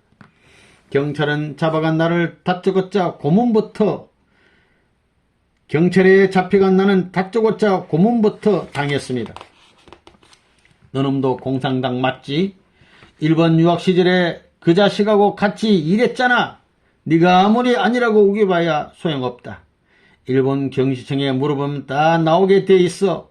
공연히 개죽음 당하지 말고 공산당 놈들 이름을 줄줄이 대란 말이다. 일본에서 같이 활동했던 친구들 이름을 대라며 책상다리 4개가 다 부서지도록 맞았지만 나는 끝끝내 말하지 않았습니다. 그러자 일본 경찰은 흑성동 신혼집을 뒤져 내 일기장을 찾아왔습니다. 일기장을 한 장 한 장 넘겨가며 친구들의 이름을 찾아냈지만 죽기를 각오하고 아니라고 버텼습니다. 일본 경찰은 징을 받은 군홧발로 내 몸을 사정없이 찢닝인 뒤 내가 죽은 듯이 축 늘어지면 천장에 매달고 흔들었습니다. 나는 정육점의 고기 덩어리처럼 그들이 막대기로 미는 대로 이리저리 흔들렸습니다. 그러면 내 입에서 시뻘건 피가 울컥울컥 쏟아져 시멘트 바닥을 적셨습니다. 나는 몇 번이나 정신을 잃었습니다. 찬물을 한 동이 뒤집어 쓰고 정신이 들면 다시금 고문이 시작되었습니다. 코를 잡은 뒤에 양은 주전자를 입속에 넣은 채로 무한정 물을 먹인 뒤 바닥에 쓰러뜨리고는 개구리처럼 부풀어 오른 배를 군홧발로 찌니겼습니다. 식도를 타고 넘은 물을 사정없이 토하고 나면 눈앞이 깜깜해지고 아무것도 보이지 않았습니다. 그런 날이면 식도가 타들어 가듯이 아파 멀건 국물 한 모금도 못 넘기고 기운이 없어 맨바닥에 엎드려져 꼼짝도 못했습니다.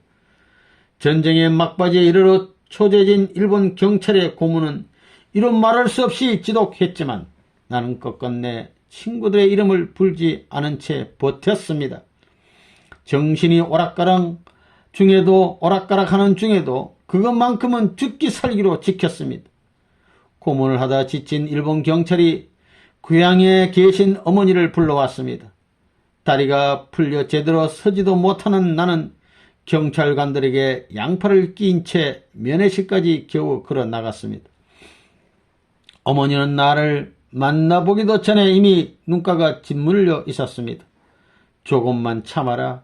어미가 어떻게든 변호사를 될 테니까 그때까지 제발 죽지 말고 버텨다오.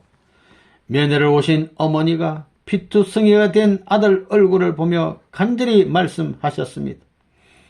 제 아무리 뜻이 좋아도 내 목숨을 보존하는 게 먼저다. 절대로 죽으면 안 돼. 하며 우시는 어머니를 바라보는 내 마음이 참으로 애달팠습니다. 마음 같아서는 어머니 하며 같이 끌어안고 펑펑 울고 싶었습니다만 어머니를 면회시켜주는 일본 경찰의 속뜻이 무엇인지를 잘 아는 나로서는 그럴 수도 없었습니다. 죽지 말고 살아서 버텨달라는 어머니의 말씀에 내가 할 순 일이나곤 찢어져 뚱뚱 부은 눈을 깜빡거리는 것이 전부였습니다. 경기도 경찰부에 잡혀있는 넉 달 동안 하숙집에 이교한 아주머니 형제들이 돌아가며 옥바라지를 해주었습니다. 아주머니는 면회할 때마다 울었습니다. 그러면 나는 조금만 견디시면 이 시절이 곧 끝납니다. 얼마 못 가 일본은 망할 테니 울지 마십시오 하고 위로를 했습니다. 그냥 하는 말이 아니라 하나님이 내게 주신 믿음이었습니다. 이듬해 2월 경찰서에서 풀려 나오자마자 나는 하숙집에 쌓여있는 일기장을 싸들고 한강 모래밭으로 갔습니다. 그리고는 더 이상 친구들한테 피해가 가는 일이 없도록 그 많은 일기장을 다 태웠습니다. 그대로 둔다면 내가 감옥에 잡혀갈 때마다 화근이 될지도 모를 일이었습니다. 고문으로 망가진 몸은 쉽게 회복이 되지 않았습니다.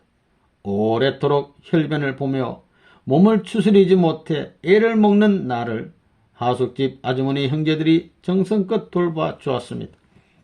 마침내 1945년 8월 15일 기다리던 강복의 날이 왔습니다. 삼천리 만노가 만세의 소리와 태극기의 물결로 뒤덮인 감격의 날이었습니다. 그러나 나는 머지나 한반도에 다가올 엄청난 재난을 예감하고는 너무나 심각해져 기쁜 마음으로 만세를 부를 수가 없었습니다. 혼자 골방에 틀어박혀 기도에 열중했습니다. 불길한 예감대로 조국은 일본 식민 지배에서 해방되었지만 곧 38선으로 나라가 두 동강이 났습니다. 북한 땅에 하나님의 존재를 부정하는 공산당 정권이 들어섰습니다. 거역할 수 없는 명령. 강복 직후 우리나라 실정은 말할 수 없이 혼란스러웠습니다. 돈이 있어도 쌀을 구하기 힘들었습니다. 마침 집안에 쌀이 떨어져 사놓은 쌀을 가지려 황해도 백천으로 가던 중이었습니다. 그런데 그 길에서 38선을 넘어가라. 북쪽에 있는 하나님의 사람을 찾으라는 계시를 받았습니다. 거적시 38선을 넘어 평양으로 향했습니다. 첫 아들이 태어난 지 한 달밖에 되지 않은 때였습니다. 애타게 나를 기다릴 아내가 걱정되었지만 집에 들를 여유가 없었습니다. 하나님의 말씀은 엄한 것이니 받는 즉시 순종해야만 합니다. 창세기부터 묵시록까지 수십 번 밑줄을 그으며 읽고 깨알같은 글씨로 새까맣게 메모해둔 너덜너덜해진 성경책 하나만 들고 나는 38선을 넘어갔습니다. 그때는 이미 공산당을 피해 북에서 남으로 넘어오는 피난민이 줄을 잇고 있었습니다. 특히 종교를 반대하는 공산당 때문에 많은 기독교인들이 종교의 자유를 찾아 남쪽으로 내려왔습니다. 공산당은 종교를 아편이라고 하면서 아무도 종교를 갖지 못하게 했습니다. 그런 곳에서 나는 하늘의 소명을 받고 간 것입니다. 그런 곳으로 목사라면 질색하는 공산당 세상을 향해 제 발로 들어갔습니다. 피난민이 늘어나자 북쪽의 경계가 삼엄해져 38선을 넘는 곳조차 쉽지 않았습니다.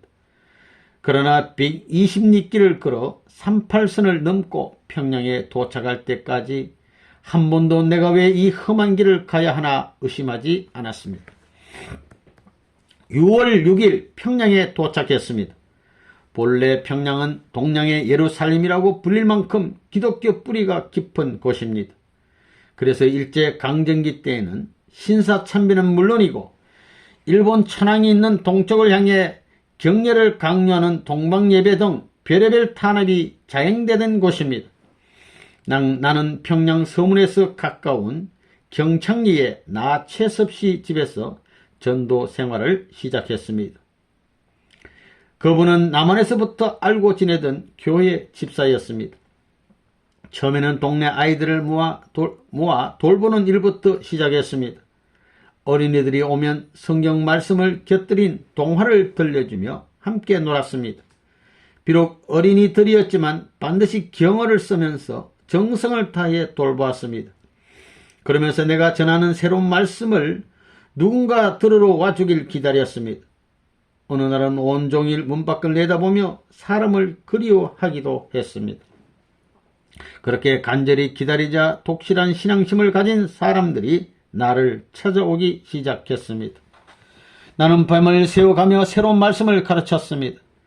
나를 찾아오는 사람이라면 3살배기 어린애든 허리가 굽고 눈이 먼 노인이든 사랑하는 마음으로 경배하며 하늘같이 섬겼습니다. 나이 많은 할머니 할아버지가 찾아와도 밤을 새워 이야기를 나누었습니다. 아이고 나이 많은 노인네라 싫다 이런 생각을 해본 적은 전혀 없습니다. 사람은 누구나 귀하디 귀합니다. 귀한 것에 남녀노소 차별이 없습니다. 26살의 새파랗게 젊은 청년이 로마 쓰며 묵시록을 가르치는데 그 내용이 전에 들어보지 못했던 내용이라 그런지 뜻있는 사람들이 하나둘 모여들기 시작했습니다. 매일같이 와서 말도 없이 이야기만 듣고 가던 반듯한 청년인 김원필은 그렇게 내 첫 번째 식구가 되었습니다. 평양사범학교를 졸업하고 교편을 잡고 있던 그와 나는 둘이 번갈아 물을 기르다 밥을 지어 먹으며 사제의 정을 나누었습니다. 나는 한번 성경 강의를 시작하면 교회 식구들이 볼 일이 있다며 먼저 일어서지 않는 한 멈추지 않았습니다. 얼마나 열정을 다해 가르쳤는지 온몸에 땀이 줄줄 흘렀습니다. 사람들 몰래 밖에 나가 옷을 벗어서 짜면 옷에서 물이 뚝뚝 흘렀습니다. 여름에만 그렇게 한 것이 아니라 엄동설한 추운 겨울에도 그랬습니다. 그렇게 열을 내어 가르쳤습니다. 예배를 드릴 때는 모두 깨끗한 흰옷을 입었습니다. 찬송가를 수십 번 되풀이에 부르며 열정적인 예배를 드렸습니다. 어쩌나 감동에 젖어 울부짖는지 우리 교회를 가리켜 우는 교회라고들 했습니다. 예배가 끝나면 각자 받은 은혜를 간증했습니다. 간증을 하는 동안 모두들 은혜에 취해 몸이 하늘로 떠오르는 체험을 했습니다. 우리 교회는 입신하는 사람, 예언하는 사람, 방언하는 사람, 또 방언을 통역하는 사람, 사람같이 영통한 이들이 많이 나타났습니다. 때로 우리 교회에 합당치 않은 사람이 와 있으면 영통한 사람이 눈을 감은 채 그에게로 가서 어깨를 탁 침쳤습니다. 그러면 어깨를 맞은 사람이 갑자기 콧물을 흘리며 회개 기도를 올렸습니다. 그럴 때면 뜨거운 성령의 불길이 휙 하고 지나가는 것이었습니다. 성령의 불의 역사가 일어나면 오랫동안 속을 썩이고 있던 병들이 씻은 듯이 나았습니다. 특히 내가 남긴 밥을 먹고 위장병이 나았다는 사람의 이야기가 주변에 퍼지자 교회밥은 약밥이라며 내가 남긴 밥을 기다리는 사람들도 많았습니다. 이 같은 성령 체험들이 알려지면서 교회 문을 닫을 수 없을 정도로 식구수가 늘어났습니다. 지성도 할머니와 옥세인 할머니는 꿈속에서 젊은 선생이 이남에서 올라와 만수대 건너편에 있으니 가서 만나라는 말씀을 받고 찾아온 경우였습니다. 누가 전도하거나 인도한 것이 아니라 하늘이 알려준 주소를 들고 골목골목을 돌아 찾아와서는 꿈에서 뵌 분이 바로 선생님이십니다 하며 반가워했습니다. 신학을 공부한 목사들도 나를 찾아왔습니다. 나는 그들의 얼굴만 봐도 무엇이 궁금해서 찾아왔는지 알았습니다. 내가 묻지도 않고 그들의 문제에 답을 주면 기쁘고 놀랐어 어쩔 줄 몰랐습니다. 내 스스로 깨닫고 체험한 이야기를 통해 하나님의 말씀을 가르친 탓인지 지금까지 이해가 안 돼 꽉 막혀있던 부분이 시원하게 해결되었다며 많은 사람들이 좋아했습니다. 큰 교회에 다니던 사람들 중에는 내 설교를 듣고 아예 다니던 교회를 그만두고 우리 교회로 오는 이들도 있었습니다. 평양에서 제일 유명하던 장대제 교회에서 핵심 일꾼이라고 불리던 15명이 한꺼번에 나를 찾아오는 바람에 교회 장로들이 크게 항의한 적도 있었습니다. 김인주 아주머니의 시아버지는 평양에서 이름난 장로였습니다. 아주머니의 집이 바로 시아버지가 다니던 교회 담장 옆이었는데 그 교회로 가지 않고 시댁 식구들 몰래 장독대로 올라가 담을 넘어 우리 교회로 왔습니다. 아주머니는 태중에 딸을 가진 몸으로 두어 길이나 되는 담장을 무슨 줄도 모르고 뛰어넘었습니다. 이 일로 아주머니는 장로인 시아버지한테 모진 박해를 받았습니다. 나도 그것을 알고 있었습니다. 내 마음이 몹시 아픈 날이면 우리 식구를 아주머니 집으로 보냈습니다. 그런 날은 영락없이 아주머니가 시아버지한테 매를 맞고 있었습니다. 어찌나 모질게 때렸는지 아주머니는 피눈물을 흘렸습니다.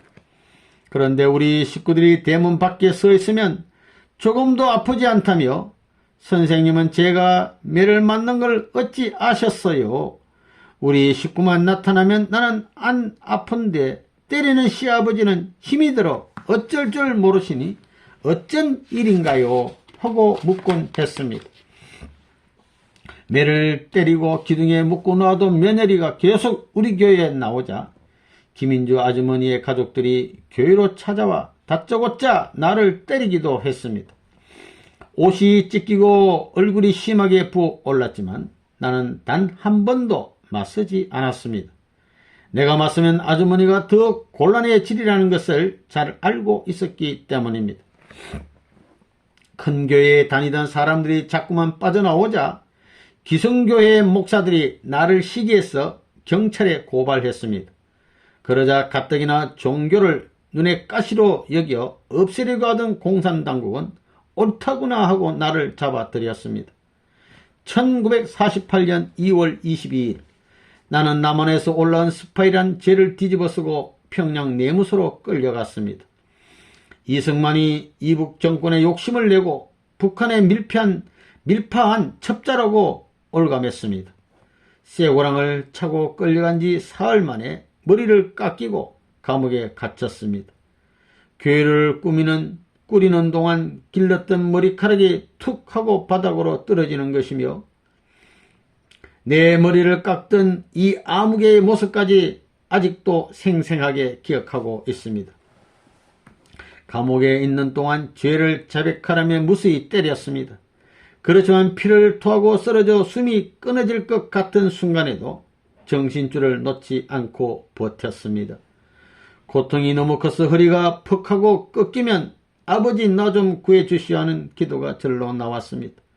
그렇지만 나는 정신을 차리면서 아버지 걱정하지 마이소. 문선명이 아직 안 죽었습니다. 이렇게 형편없이 죽지 않습니다 하고 뱃장을 내밀었습니다. 그렇습니다. 나는 죽을 때가 아니었습니다. 내 앞에는 완수해야 할 일들이 산처럼 쌓여 있었고 내게는 그 일을 감당해야 할 사명이 있었습니다. 고문 따위에 굴복해 동정을 구할 정도로 나약한 내가 아니었습니다. 지금도 내 몸에는 그때 생긴 흉터가 여러 군데 남아 있습니다. 살이 패이고 피가 흐르던 자리에는 새살이 돋았지만 그날의 끔찍했던 고통은 흉터 속에 고스란히 남아 있습니다.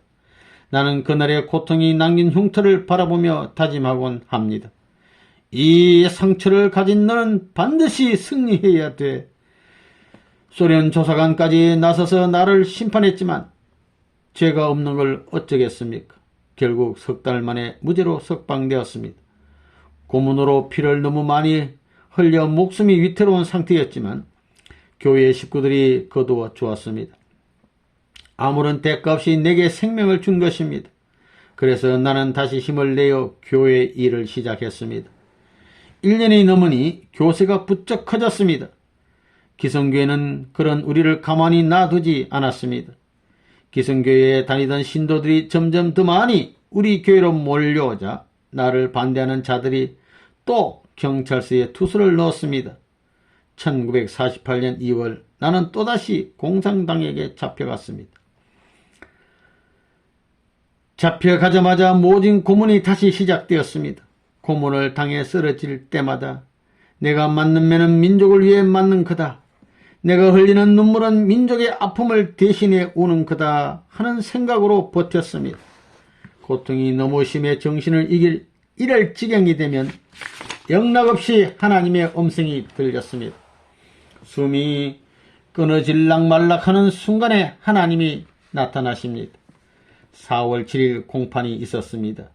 구금된 지 40일이 되는 날이었습니다. 공판정에는 이북에서 내노라는 유명한 목사들이 우르르 몰려와서 나에게 별의별 욕을 다 해댔습니다. 종교는 아편이라며 공산당도 나를 비웃었습니다.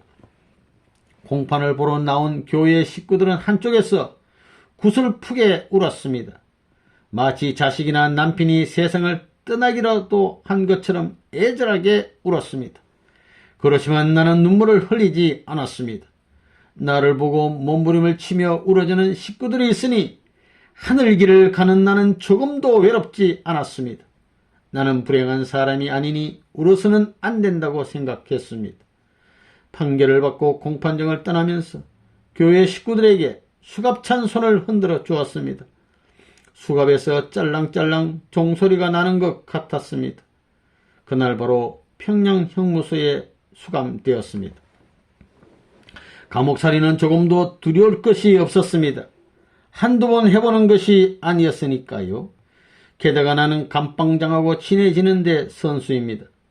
몇 마디만 이야기를 나누면 어떤 감방장이라도 금세 친구가 됩니다. 나는 누구와도 친구 될 수 있습니다. 사랑하는 마음이 있으면 누구와도 마음을 터놓게 됩니다. 며칠이 지나자 제일 구석진 곳에 앉아있는 나를 감방장이 윗자리로 끌어올렸습니다. 변기통 옆에 비좁은 구석이 내가 제일 좋아하는 자리인데 자꾸 더 높은 자리에 앉으라고 했습니다.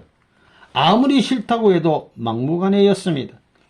감방장하고 친해진 다음에는 방안 사람들을 하나하나 살핍니다. 사람의 얼굴은 그 사람의 모든 것을 말해줍니다. 아, 당신은 이렇게 생겼으니 이럴 것이고 또 당신은 저렇게 생겼으니 저럴 것이요 하고 이야기를 시작하면 모두들 놀라워했습니다. 처음 본 내가 자기 속을 알아맞히니 내심으로는 싫어하면서도 인정할 수밖에요. 누구하고도 마음을 터놓고 사랑의 마음을 나누니 감방에서도 친구가 생겨 살인수하고도 친해졌습니다. 억울한 감옥살이였지만 내게는 나름대로 뜻이 있는 단련 기간이었습니다. 이 세상에 아무 뜻없는 시련은 없습니다. 감옥에서는 이나 비록도 다 친구입니다. 감옥 안의 추위가 얼마나 혹독한지 제수복에 시침질한 곳으로 줄을 기어 다니는 이를 잡아 한 곳에 늘어놓으면 이들끼리 서로 달라붙어 동그랗게 됩니다. 그걸 말똥구리처럼 대굴대굴 굴리면 서로 떨어지지 않으려고 안간힘을 씁니다. 이는 본래 파고드는 성질이 있어서 서로 머리를 들이대며 뭉쳐서는 궁둥이만 내밀고 있는데 이 광경을 보는 것도 그렇게 재미날 수 없습니다. 세상에 이나 벼룩을 좋아하는 사람은 없습니다. 그렇지만 감옥에 있다 보면 이나 벼룩도 소중한 이야기 상대가 됩니다. 빈대나 벼룩을 보는 순간 문득 깨닫게 되는 묵시가 있는데 그걸 놓쳐서는 안 됩니다. 하나님이 언제 무엇을 통해 말씀하실지 모릅니다. 그러니 벼룩이니 빈대니 하는 것들도 귀하게 살필 줄 알아야 합니다. 밥 한 알이 지구보다 더 크다. 평양 형무소에 갇힌 지 한 달 반인 만인 5월 20일 나는 흥남 감옥으로 이송되었습니다. 혼자 몸이라면 도망갈 수도 있으련만 강도하고 한 조로 묶어놓으니 그렇게 할 수도 없었습니다. 차로 17시간이나 걸리는 먼 길을 가면서 가만히 앉아 차창 밖을 내다보니 소름이 북받쳤습니다. 겨울물이 흐르고 구비구비 산골짜기가 이어지는 그 길을 제수의 몸으로 가야 하다니 기가 막혔습니다. 흥남 감옥은 실상 흥남 질소비료 공장의 특별 노무자 수용소였습니다. 그곳에서 나는 2년 8개월간 고된 강제 노역을 했습니다. 원래 강제 노동은 러시아에서 시작된 것으로 세계 이목과 여론 때문에 유산계급과 반공산주의자들을 무작정 처단할 수 없어 생각해낸 형벌이었습니다. 강제 노동에 착취당하는 사람들은 힘든 노동에 지쳐 죽을 때까지 일해야 했습니다. 러시아의 제도를 그대로 보고 배운 북한 공산당들은 모든 죄수들에게 3년 동안 강제 노동을 시켰습니다. 말이 3년이지 고된 노동에 지쳐 저절로 죽게 만드는 것이었습니다. 감옥의 하루는 새벽 4시 반에 시작됐습니다. 죄수들을 모두 깨워 앞마당에 정렬시키고 불법 소지품이 있는지 몸수색부터 했습니다. 옷을 모두 벗겨놓고 먼지 하나까지 탈탈 털어가며 샅샅이 뒤졌기 때문에 2시간은 좋게 걸렸습니다. 흥남은 바닷가라 겨울이면 벗은 몸에 칼바람이 불어와 살이 에이는 듯 아팠습니다. 몸수색이 끝나면 형편없는 아침을 먹고 십리길을 걸어 비료 공장으로 향했습니다. 네 줄로 늘어서서 얼굴도 똑바로 들지 못한 채 손을 잡고 걷는 죄수들 주변을 소총과 권총으로 무장한 경비원들이 달아붙어 다녔습니다. 만일 줄이 느슨해지거나 손을 잡지 않으면 탈출하는 것으로 간주하여 가차없는 매질을 했습니다. 흥남은 겨울이면 눈이 사람 키만큼 쌓일 정도로 폭설이 쏟아지는 곳입니다. 눈이 한 길이나 쌓인 겨울날 추운 새벽길을 걸어가면 머리가 빙글빙글 돌았습니다. 얼어붙은 길은 미끄럽기 이를 데 없고 어찌나 매섭게 찬바람이 부는지 머리끝이 곤두섰습니다. 아침밥을 먹었는데도 기운이 없어 자꾸 헛발을 딛기 일쑤였지만 맥이 풀린 다리를 끌고서라도 일을 하러 나가야 했습니다. 정신이 아득해지는 그 길을 나는 하늘의 사람이란 사실을 되뇌이며 갔습니다. 비료 공장에는 비료의 원료가 되는 암모니아가 산처럼 쌓여 있었습니다. 큰 배를 타고 쏟아져 내리는 암모니아는 마치 하얀 폭포수 같았습니다. 막 쏟아져 내린 암모니아는 얼마나 뜨거운지 한겨울에도 김이 모락모락 났지만 시간이 지나면 그 열기가 식어 얼음처럼 딱딱하게 굳었습니다. 산처럼 쌓인 암모니아를 가마니에 퍼담는 것이 우리의 일이었습니다. 높이가 20m도 넘는 거대한 암모니아 더미를 우리는 비료산이라고 불렀습니다. 8 내지 900명씩 큰 광장에 나가 암모니아를 퍼담는 장면은 마치 큰 산을 둘로 쪼개는 형상이었습니다. 10명이 한조가 되어 하루에 1400가마니씩 퍼담아야 했으니 한 사람의 하루 책임량이 140가마니가 되었습니다.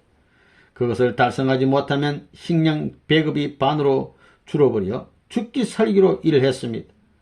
조금이라도 수월하게 가마니를 옮기려고 철사줄로 바늘을 만들어 가마니를 묶을 때 썼습니다. 도락고라고 부르는 운반용 트럭이 지나는 레일 위에 굵은 철사를 올려놓으면 납작하게 눌러져서 바늘 대신 쓸 수 있었습니다.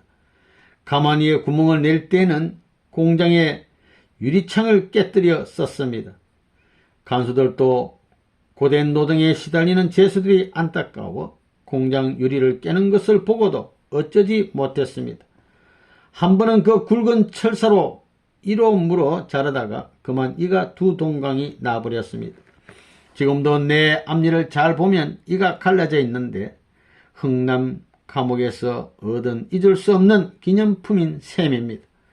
다들 중노동에 지쳐 몸이 야위져 가는데 나는 줄곧 72kg을 유직해서 다른 제수들의 부러움을 샀습니다. 체력만은 남부럽지 않던 나도 딱 한 번 학질에 걸려 크게 고생한 적이 있었습니다. 한 달 가까이 학질을 앓으면서도 내가 일을 못하면 내 목까지 일을 해야 하는 다른 제수들 생각에 하루도 쉬지 않았습니다. 그렇게 힘이 좋은 나를 두고 철근 같은 사나이라고들 했습니다. 나는 아무리 힘든 중노동이라도 참을 수 있었습니다. 감옥이든 강제노동이든 그런 것쯤은 문제가 되지 않았습니다.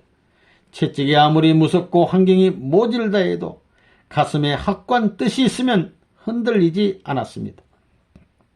암모니아는 유산이라고도 불립니다. 일본의 가와사키 철공소에서 일할 때 탱크에 들어가 유산을 청소하다가 독성 때문에 죽은 사람들을 여러 명 보았지만 흥남은 비교가 되지 않을 정도로 혹독했습니다. 유산이 닿으면 머리가 빠지고 피부에서 진물이 날 정도로 해로워서 유산 공장에서 6개월만 일하면 대부분 각혈하고 죽어나갔습니다. 손가락을 보호하느라 골무를 끼지만 가마니를 묶다 보면 독한 유산에 다 금세 구멍이 나 버렸습니다. 그러니 입고 있던 옷은 유산에 녹아 다 뭉개져 버리고 살이 갈라져 피가 흐르거나 뼈가 드러나는 경우도 예사였습니다. 살이 떨어져 나간 자리에서 피가 뚝뚝 흐르고 진물이 질질 나와도 단 하루도 쉬지 못하고 일을 해야 했습니다. 그렇게 일을 하고도 하루에 작은 밥공기로 2그릇이 채 못 되는 배급을 받았습니다. 반찬은 아예 없고 국은 무청이든 소금물이 전부였습니다. 국물은 목이 타들어들어갈 정도로 짰지만 그나마 돌처럼 딱딱한 맨밥을 그대로 넘길 수 없어서 어느 누구도 국물 한 방울 버리는 사람이 없었습니다. 밥그릇을 받으면 모두들 순식간에 통째로 입속에 틀어 넣었습니다. 자기 밥을 다 먹고 나면 남들이 밥 먹는 모습을 목을 빼고 바라보다가 어떤 때는 자기도 모르게 남의 밥그릇에 숟가락을 넣어 싸움이 벌어지기도 했습니다. 함흥에서 나와 함께 지내던 어떤 목사는 나한테 콩 한 알만 주면 밖에 나가서 소 2마리를 주겠소 하고 말하기까지 했습니다. 죽은 사람의 입속에 있는 밥알까지도 꺼내 먹을 정도였으니 그때의 배고픔은 그만큼 처절했습니다. 배고픈 고통은 실제 겪지 않으면 알 수 없습니다. 배가 고플 때는 밥 한 날도 얼마나 귀한지 모릅니다. 지금도 흥남만 생각하면 정신이 번쩍 듭니다. 밥 한 날이 그렇게까지 온 신경을 자극할 수 있다는 게 믿어지지 않겠지만 배가 고프면 눈물이 쏟아지게 밥이 그립습니다. 어머니보다 더 그립습니다. 배부를 때에는 세계가 큰 것 같지만 배가 고프면 밥 한 알이 지구보다 더 큽니다. 밥 한 알의 가치가 그렇게 엄청납니다. 감옥에 들어가던 첫날부터 배급받는 주공밥의 절반을 떼어 동료들에게 주고 나머지 절반만 먹었습니다. 그렇게 석 달쯤 훈련을 한 뒤에야 비로소 주먹밥 한 개를 다 먹었습니다. 그러면서 두 사람 몫을 먹는다고 생각하면 배고픔을 견디기가 한결 수월했습니다. 감옥살이는 해보지 않은 사람은 짐작조차 할 수 없을 만큼 참혹합니다. 죄수의 절반이 1년 안에 죽어가는 바람에 매일같이 감옥 뒷문으로 시체를 넣은 늘이 나가는 모습을 지켜봐야 했습니다. 온몸에 기름기가 다 빠지도록 일만 하다가 죽었어야 겨우 감옥 문 밖을 나설 수 있었던 것입니다. 아무리 무자비하고 냉혹한 정권이라도 그건 분명 인간의 한계선을 넘어선 것이었습니다. 그렇게 죄수들의 눈물과 한이 담긴 암모니아 포대는 항구를 통해 러시아로 옮겨졌습니다. 눈 내리는 흥남 감옥. 감옥에서 음식 다음으로 그리운 것은 실과 바늘입니다.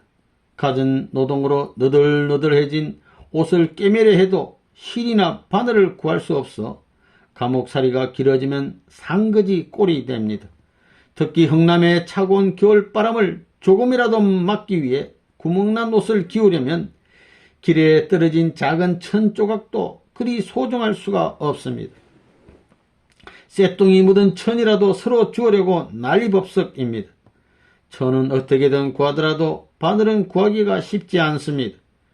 그런데 유산 가마니를 옮기던 중에 우연히 바늘 한 개가 묻어왔습니다. 시골에서 가져오는 가마니에 어쩌다 덤으로 섞여 온 겁니다. 그때부터 나는 함흥 감옥의 바느질꾼이 됐습니다. 바늘을 얻은 게 얼마나 기쁘던지 매일같이 남에 빠지며 짬방이를 꿰매 주었습니다. 비료공장은 한겨울에도 땀이 줄줄 흐를 정도로 뜨거웠습니다. 그러니 한여름에는 오죽했겠습니까? 그런데도 나는 한 번도 바지가랑이를 걷어올려 정강이를 내보인 적이 없습니다. 온열 삼복 중에도 반드시 데님을 메고 일했습니다. 남들이 바지를 훌렁 벗어던지고 소곡바람으로 일할 때에도 나는 단정한 장바지 차림으로 일했습니다. 공장에서의 일을 하고 나면 온몸이 땀과 비료가루에 범벅이 되어 사람들은 대부분 일이 끝나자마자 곧바로 옷을 벗어 공장에서 흘러나오는 더러운 물에 몸을 씻었지만 나는 한 번도 몸을 내놓고 씻지 않았습니다. 그 대신 배급으로 나눠주는 물 한 컵을 반쯤 남겨두었다가 남들이 모두 잠든 새벽에 일어나 수건에 물을 적셔 닦았습니다. 새벽의 기운을 모아 기도를 하기 위해서이기도 했지만 내 소중한 몸을 함부로 내볼 수 없다는 생각에서 그런 것입니다. 감옥에서는 36명이 한 방에 살았는데 비좁은 방구석에 놓인 변기통 옆이 내 자리였습니다. 여름이면 물이 넘쳐 축축하고 겨울이면 얼음이 얼어 사람들이 기피하는 곳이었습니다. 변기통이래야 뚜껑도 없는 조그만 독이 없으니 냄새가 나는 것은 이루 말할 수 없었습니다. 소금국에 메밀 주먹밥을 먹은 죄수들은 걸핏하면 설사병이 났습니다. 아이쿠 배야. 배를 감싸안고 변기통까지 종종 걸음으로 달려온 죄수들이 궁둥이를 까내리기 무섭게 물똥을 후다닥 싸버리니 변기통 옆에 있는 나는 걸핏하면 똥물을 뒤집어 쓰기 일쑤였습니다. 모두가 잠이 든 한밤중에도 배가 아픈 사람은 있기 마련이지요. 아이구구 하며 다리를 밟힌 사람들의 비명소리가 들리면 나는 재빨리 일어나 구석으로 가 앉았습니다. 사람들을 밟으며 급히 변기통으로 달려온 사람은 미처 궁둥이를 내리기도 전에 설사똥을 쌌습니다. 억지로 눌러 참다가 내지르는 것이니 그 파편이 말도 못합니다. 어쩌다 깜빡 잠이 들어 미처 피하지 못하는 날이면 그대로 뒤집어 쓰고 맙니다. 그래도 사시사철 똥물이 튀는 그 구석자리를 내 자리로 알고 살았습니다. 하필이면 꼭 그 자리에만 앉을 게 뭐요 하고 다른 제수들이 물어보면 여기가 제일 편합니다 하고 말했습니다. 일부러 그런 게 아니라 그 자리에 앉는 게 정말 마음이 편했습니다. 나는 문학인이 예술인이 하는 것이 특별한 것이라고 생각하지 않습니다. 뭐든지 나와 마음이 통해 친구가 되면 문학이고 예술인 것입니다. 변소에서 변 떨어지는 소리가 아름답고 즐겁게 들리면 그 또한 음악과 다를 바 없습니다. 마찬가지로 변기통 옆에 누워있던 나에게 튀기던 똥물도 내 생각에 따라서는 멋질 예술 작품이 될 수도 있습니다. 당시 내 수감번호가 596번이었습니다. 그래서 사람들은 나를 596번이라고 불렀습니다. 밤에 잠을 이루지 못하고 누워 천장을 바라보며 596, 596, 596 하며 혼자 말을 하다가 후루룩 혀를 굴려 발음하면 596이 억울로 들렸습니다. 나는 정말 억울한 죄인이었습니다. 공산당은 감옥 안에 독보회를 만들어 자아 비판을 시키고 보안대를 내세워 일거수일투족을 감시했습니다. 그리고 매일 그날 배운 것을 감사문으로 써내라고 했지만 나는 단 한 장도 쓰지 않았습니다. 김일성 어버이 수령이 우리를 사랑하사 매일같이 이 밥을 주고 고깃국을 주고 이렇게 잘 살게 해주셔서 감사합니다라는 글 따위는 절대로 쓸 수 없었습니다. 아무리 죽음이 코앞에 닥친다 해도 무신론자인 공산당에게 감사문을 바칠 수는 없는 일이었습니다. 나는 감사문을 쓰는 대신 감옥에서 살아남기 위해 남보다 몇 배 열심히 일했습니다. 1등 노동자가 되는 것만이 감사문을 쓰지 않고도 배겨낼 수 있는 길이었기 때문입니다. 덕분에 1등 모범수가 되어 공산당 간부가 주는 상까지 받았습니다. 감옥에 있는 동안 몇 번이나 어머니가 찾아오셨습니다.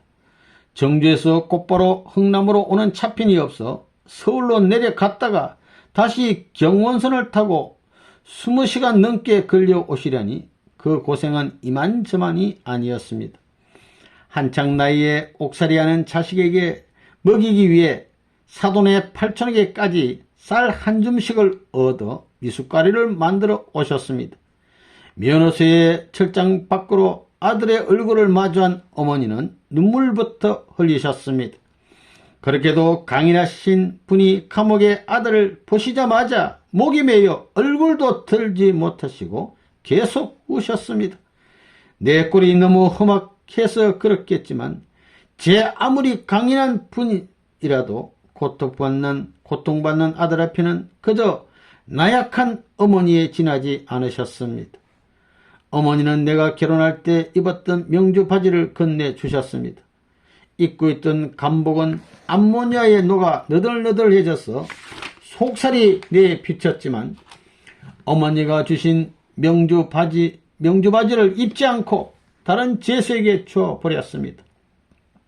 빚을 내서 마련해 오신 미숫가루도 어머니가 보시는 눈앞에서 다른 이들 먹으라고 모두 나누어 주었습니다.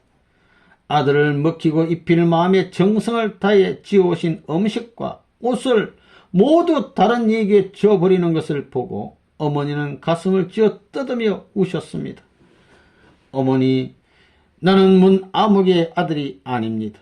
문아무개의 아들이기 전에 대한민국의 아들입니다. 대한민국의 아들이기 전에 세계의 아들이요 하늘과 땅의 아들입니다. 그들을 먼저 사랑하고 나서 어머니의 말을 듣고 어머니를 사랑하는 것이 도리임을 압니다. 나는 쫄장부 아들이 아니니 그 아들의 어머니답게 행동해 주십시오. 얼음장처럼 차가운 말을 내뱉었지만 어머니의 눈물을 보는 내 가슴은 찢어질 듯 아팠습니다. 자다가도 그리웠게는 어머니의 것만 약해지는 마음을 다잡아야 했습니다. 하나님의 일을 하는 사람에게 사사로운 모자의 인연보다는 단 한 사람이라도 더 따뜻하게 입히고 더 배불리 먹이는 것이 중요했기 때문입니다. 나는 감옥 안에서도 사람들과 시간을 틈타 이야기하기를 즐겼습니다. 내 주변에는 늘 이야기를 들으러 모인 사람들로 그득했습니다. 배고프고 추운 옥살이 중에도 마음이 통하는 사람들과의 나눔은 따뜻했습니다. 흥남에서의 인연으로 나는 12명의 동기이자 평생 함께할 식구를 얻었습니다. 그 중에는 이북 5도 기독교 연합회의 회장을 지낸 유명한 목사도 있었습니다. 그들은 목숨이 오가는 위험 속에서 혈육보다 더 뜨거운 정을 나눈 내 뼈와 살 같은 존재였습니다. 그들이 있어서 내 감옥살이는 헛되지 않았습니다. 나는 새벽마다 그들의 이름을 일일이 부르며 정성을 들였고 그들이 바지춤 사이에 숨겨두었다가 나에게 쥐어준 미숫가루 한 줌을 수천 배로 갚아줘야 한다고 생각했습니다. 유엔군이 열어준 감옥문. 흥남 감옥에 갇혀 지내는 동안 6.25 전쟁이 일어났습니다.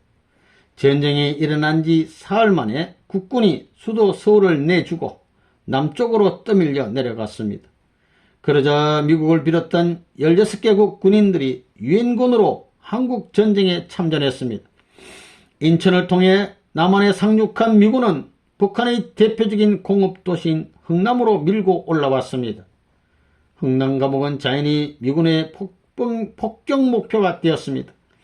폭격이 시작되자 간수들은 제수를 그대로 내버려둔 채 전부 방공호에 피신해 버렸습니다.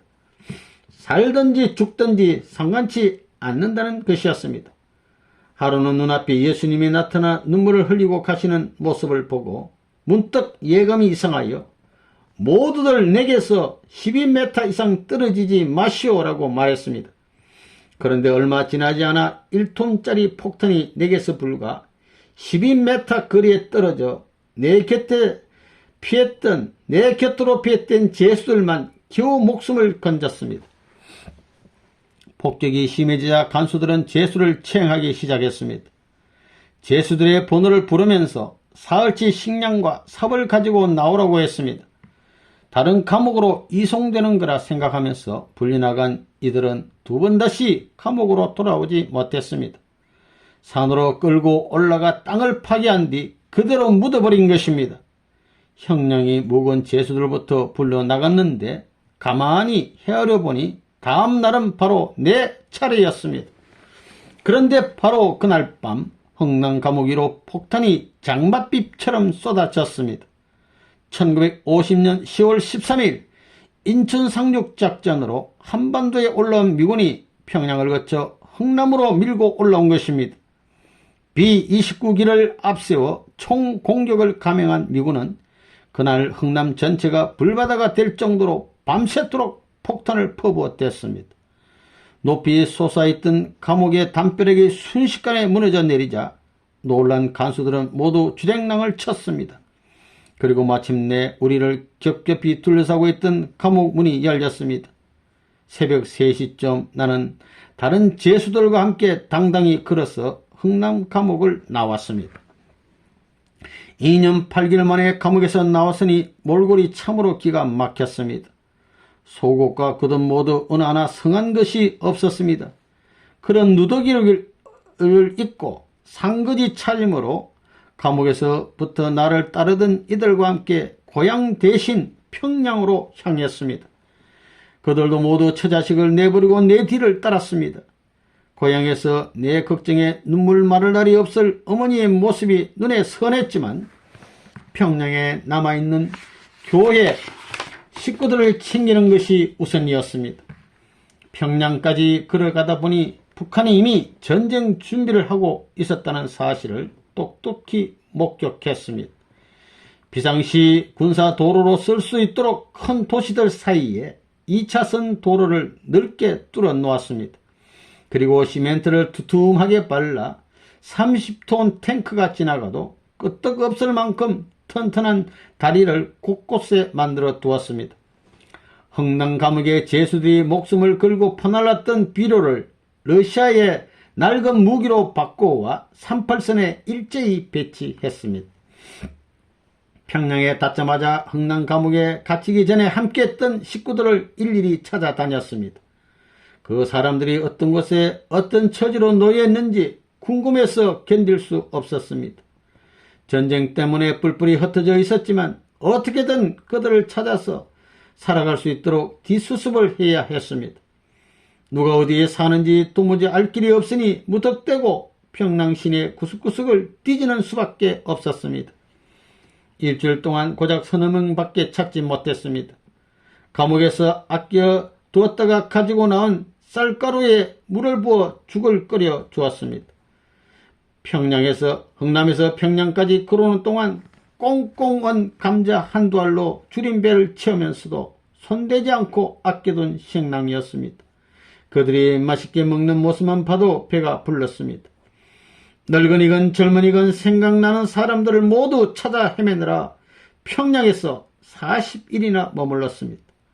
식구들을 대부분 찾았지만 결국 행방을 알 수 없는 이들도 있었습니다. 그러나 그들도 내 마음에서 지워지지 않았습니다. 12월 2일 밤 남쪽을 향해 걷기 시작했습니다. 피난민 무리의 32점 뒤를 김원필을 비롯한 우리 식구들이 따라가는 꼴이었습니다. 제대로 걷지 못하는 식구까지 데리고 피난길에 올랐습니다. 그는 흥남 감옥에서부터 나를 따르던 사람이었습니다. 감옥을 먼저 나온 그를 찾아가 보니 식구들은 모두 피난을 가버렸고 다리가 부러진 그만 빈집에 남아 있었습니다. 나는 다리를 쓰지 못하는 그를 자전거에 태워 데려갔습니다. 변변한 군사 도로는 모두 인민군들이 차지한 뒤라 얼어붙은 논바닥 위를 걷고 걸어 피난길을 재촉했습니다. 뒤에는 중공군이 바짝 뒤를 쫓고 있는 데다 걷지도 못하는 사람을 데리고 험한 농길로 가려니 고생이 이만저만 아니었습니다. 길이 너무 나빠 절반은 그를 등에 업고 빈 자전거를 끌며 내려왔습니다. 나에게 짐이 되는 것이 싫다며 도중에 몇 번이나 스스로 목숨을 끊으려는 그를 달래기도 하고 호통도 치며 끝까지 함께 했습니다. 아무리 쫓겨가는 피난길이지만 밥은 먹어야 했습니다. 피난민들이 허둥지둥 버려두고 간 집으로 들어가 쌀떡쌀떡 노래를 부르며 찾아다녔습니다. 쌀이나 보리, 감자를 있는 대로 찾아내어 끓여 먹이며 간신히 연명했습니다. 밥그릇은 고사하고 수저도 없어서 나뭇가지를 잘라 젓가락 대신 해도 밥은 술술 잘 넘어갔습니다. 궁상이 상팔자라지요. 배에서 꼬르륵 소리가 나는데 먹지 못할 것이 없었습니다. 보리개떡 하나도 상감마마의 전수성찬 부럽지 않을 정도로 맛있었습니다. 아무리 배가 고파도 나는 항상 먼저 숟가락을 놓았습니다. 그래야 남들이 한 숟가락이라도 마음 편히 더 먹을 수 있으니까요. 한참 피난길을 걷다 보니 임진강 근방에 당도했습니다. 그런데 왠지 한시 바쁘게 강을 건너야 할 것처럼 마음이 급해졌습니다. 아무래도 이 고개를 넘어야 살 길이 열릴 것 같았습니다. 나는 김원필을 사정없이 내몰았습니다. 나이가 어린 김원필은 걸어가면서도 졸았는데 그를 몰아치며 자전거를 끌고 밤새 80리길을 걸어 임진강가에 닿았습니다. 다행히 강물이 꽝꽝 얼어 있었습니다. 우리는 앞서온 피난민들의 뒤를 쫓아 임진강을 건넜습니다. 우리 뒤로도 쉴 새 없이 피난민들이 몰려오고 있었습니다. 그런데 우리가 강을 건너자마자 유엔군이 더 이상 임진강을 못 건너게 강을 막아버렸습니다. 조금만 늦었어도 강을 건너지 못할 뻔한 순간이었습니다. 비로소 강을 건너자 자신이 지나온 뒤를 힐끗 돌아보던 김원필이 조심스럽게 물었습니다. 선생님은 임진강이 막힐 것을 미리 아셨습니까? 알고 말고지. 하늘길을 가는 사람 앞에는 그런 일들이 많이 있다네. 한 고개만 넘으면 살 길이 있는데 사람들을 그걸 모른다네. 1분 1초가 시급한 상황이라 여차하면 자네 멱살이라도 잡고 건널 참이었네. 김원필은 내 말에 감동한 모양이었지만 내 마음은 착잡하기 그지없었습니다. 38선으로 남북이 갈라진 지점에 막 도착했을 때는 한 발은 남쪽, 다른 한 발은 북쪽에 딛고 기도했습니다. 지금 비록 이렇게 뛰밀려 내려가지만 곧 다시 올라오겠습니다. 반드시 자유세계의 힘을 모아 북한을 해방하고 남북을 통일하겠습니다. 피난민들의 뒤섞여 걸어가는 내내 그렇게 기도를 올렸습니다.